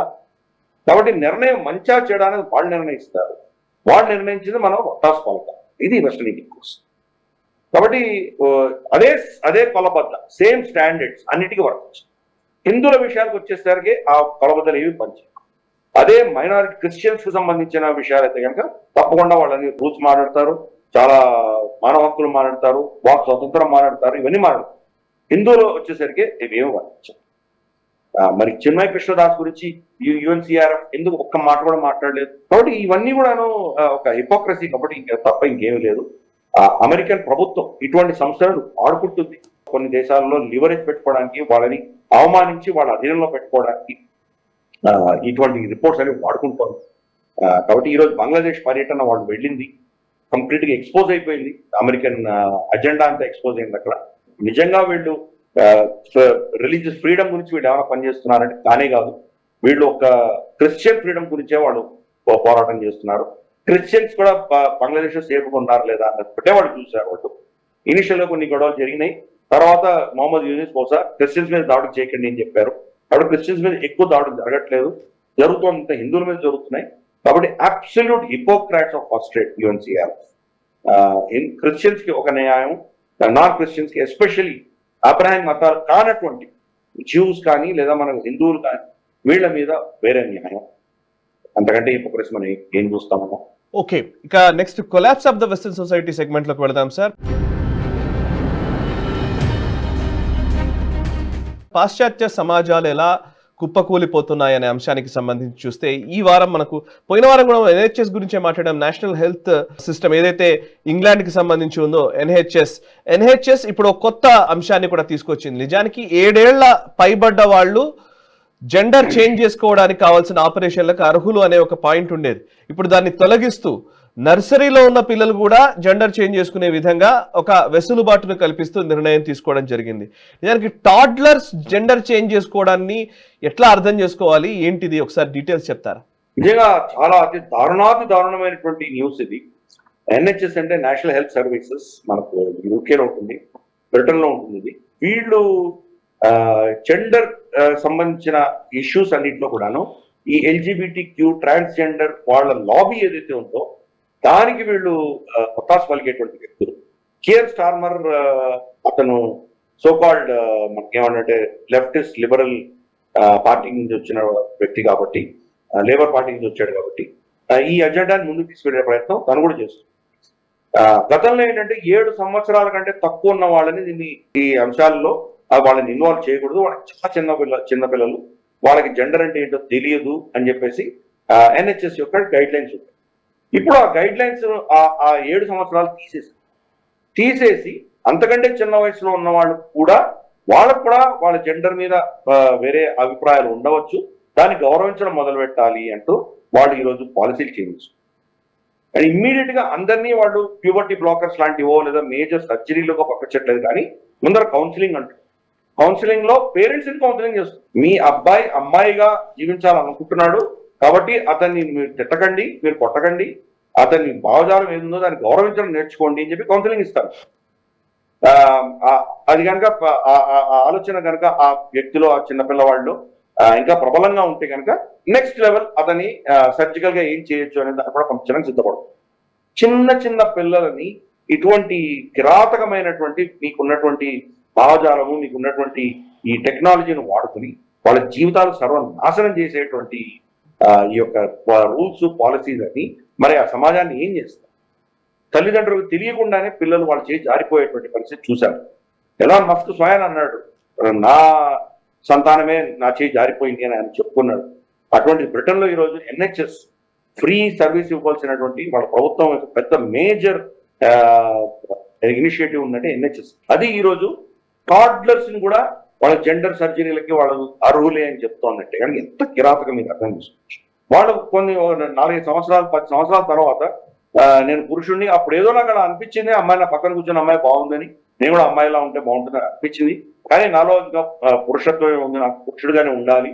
కానీ అన్ఫార్చునేట్ నేను ప్యూబర్టీ బ్లాకర్స్ తీసుకొని ఇప్పుడు స్త్రీగానో ట్రాన్స్జెండర్ గానో బతకాలి, చాలా అన్యాయం జరిగింది అని నిర్ణయిస్తే కనుక మరి ఆ వ్యక్తి జీవితం అంతా ఏం కావాలి, తర్వాత శేష జీవితం అంతా ఏం కావాలి? అంత చిన్న పిల్లల్లో ఇటువంటి కిరాతకమైనటువంటి భావజాలం చెప్తున్నారంటే మరి ఆ సమాజం మరి అక్కడ ఫామ్ చేసిన రూల్స్ అన్ని కూడా మన మీద కూడా రుద్దబోతుంది. అందుకని మనం చాలా కేర్ఫుల్ గా ఉండాలి. మనకు తెలియకుండా అని ప్రతిదీ మోదీ గారే ఇన్వాల్వ్ అవుతారని అనుకోకర్లేదు. ఇవన్నీ కూడా ఏంటంటే WHO నుంచో ఎక్కడి నుంచో మనకు ఆ పాలసీలు వస్తాయి. పాలసీలు వచ్చినప్పుడు ఇంటర్నేషనల్ గా మనం అందరూ పాలసీలు ఒకటే ఉండాలి అన్నటువంటి భావజాలంతో దానికి సంబంధిత మంత్రిత్వ శాఖలు దాన్ని పుష్ చేస్తాం. Sorry to interrupt you sir. Actually ఈ మధ్య కాలంలో 1-2 వెబ్ సిరీస్లు అవి చూశాను. నిజానికి అసలు సంబంధమే లేదు, అవసరం లేకుండానే ఈ ట్రాన్స్జెండర్స్ ని చాలా అంటే సాఫ్ట్ గా ఎవరికి తెలియకుండానే వాటిలోకి జొప్పించిన సీన్స్ చాలా వచ్చాయి ఈ మధ్య కాలంలో. ఓటీటీ ప్లాట్ఫామ్స్ లో ఉన్న చాలా సిరీస్ల్లో వీటిల్లో ఈ ట్రాన్స్జెండర్స్ అని ఇంకోటని ఎల్జిబిటిక్యూ వోక్ కల్చరు వీటిని అదే పనిగా జొప్పిస్తూ ఉన్నారు. మన మైండ్స్ లోకి వాటిని ఇంజెక్ట్ చేస్తూ ఉన్నారు. నిజంగా అలాంటిది ఏదన్నా ఉంటే న్యాచురల్ గానే నిజంగానే జరుగుతుందంటే పర్వాలేదు, బట్ దాన్ని ఇంజెక్ట్ చేస్తున్నారన్న విషయాన్ని మనం అర్థం చేసుకోవాల్సింది ఉంది. ఎందుకంటే మన నెక్స్ట్ జనరేషన్స్ కి చాలా మంది ఇప్పుడు ఈ సోషల్ మీడియా లేకపోతే వీటిలో ఉన్న వాళ్ళు వాటికి ఈజీగా ఆకర్షితులయ్యే అవకాశం కూడా ఉంది. సరే, డెఫినెట్ గా ఇది మనకు ఒకటి ఫస్ట్ సమాజంలో దాన్ని నార్మలైజ్ చేసేటువంటి ప్రయత్నం జరుగుతుంది. ఓటీటీ ప్లాట్ఫామ్స్ కావచ్చు, అడ్వర్టైజ్మెంట్స్ కావచ్చు, ఇతరత్ర మనకు ఇన్ఫాక్ట్ పిల్లలు చూస్తున్న కార్టూన్స్ మీరు వెళ్ళి చూడండి, దాంట్లో ఎలా రేషనలైజ్ చేస్తున్నారు. DEI మనకు డైవర్సిటీ, ఈక్విటీ, ఇంక్లూజివ్నెస్ అన్న పేరిట అది పేరు చెప్పరు కానీ అలాగే చేస్తారు. ఇన్ఫాక్ట్ మన జేమ్స్ బాండ్ కూడా ఈరోజు ఒక స్త్రీ, నల్ల స్త్రీ. సో ఇలా అన్నమాట కంప్లీట్ గా ఈ యొక్క సమాజాన్ని మొత్తం మార్చేయాలి అనే దిశగా వీళ్ళ ప్రయత్నాలన్నీ కూడాను ఈ జెండర్ ఇష్యూస్ కావచ్చు, లేదా మనకు ఐడెంటిటీ ఇష్యూస్ కావచ్చు, ఇవన్నీ కూడాను వాళ్ళు సటిల్ గా మన రాబోయే తరంలో వాళ్ళ మనసుల్లో నాటుతున్నారు. నాటిన తర్వాత నెక్స్ట్ స్టేజ్ లో అది పాలసీ రూపేణ వస్తుంది. ఏ ప్రభుత్వం దాన్ని రెసిస్ట్ చేయలేనటువంటి పరిస్థితి తీసుకొస్తారు. కాబట్టి సమాజంలోనే దీని గురించి మాకు చట్టాలు చేయండి అని చెప్పి అడగడం మొదలుపెట్టేసరికి ప్రభుత్వాలు కూడా చట్టాలు చేస్తాయి. సో అలా మనకు తెలియకుండా చాప కింద నీళ్ళలా వీళ్ళు సమాజాన్ని కబ్జా చేసుకుంటారు. అక్కడ జరుగుతోంది అంటే మన దేశంలో వచ్చి తీరుతుంది. ఈ విషయం మనకు తల్లిదండ్రులు కానీ, మనకు టీచర్లు కానీ, విజ్ఞత ఉన్నటువంటి ప్రతి భారతీయుడు కూడా దీని గురించి తెలుసుకోవాలి. లేకపోతే మాత్రం తస్మాత్ జాగ్రత్త. Right sir, thank you very much Giridhar గారు. చాలా విషయాలు మీరు అద్భుతంగా వివరిస్తూ ఉన్నారు. Really thank you very much sir. So చూసారు కదా, ఇది 199వ ఎపిసోడ్. ఈ ఎపిసోడ్ మీకు నచ్చినట్లయితే వెంటనే లైక్ చేయండి, 10 మందికి షేర్ చేయండి. మీ కమెంట్స్ ద్వారా మీ అభిప్రాయాలు మాతో పంచుకోండి. మనసా వాచా కర్మణ దేశహితం కోసం పరితపించే nationalist hub group of channels ని సబ్స్క్రైబ్ చేసుకొని జాతీయవాద జర్నలిజాన్ని ప్రోత్సహించండి. Thank you very much. ఈ వీడియో మీకు నచ్చినట్టయితే లైక్ చేయండి, 10 మందికి షేర్ చేయండి. అలాగే కామెంట్ల రూపంలో మీ అభిప్రాయాలను మాతో పంచుకోండి. Nationalist hub group of channels ను సబ్స్క్రైబ్ చేసుకుని తెలుగునాట జాతీయవాద జర్నలిజాన్ని ప్రోత్సహించండి. ఈ వీడియో కింద ఉన్న బెల్ ఐకాన్ పై క్లిక్ చేయడం మర్చిపోవద్దు.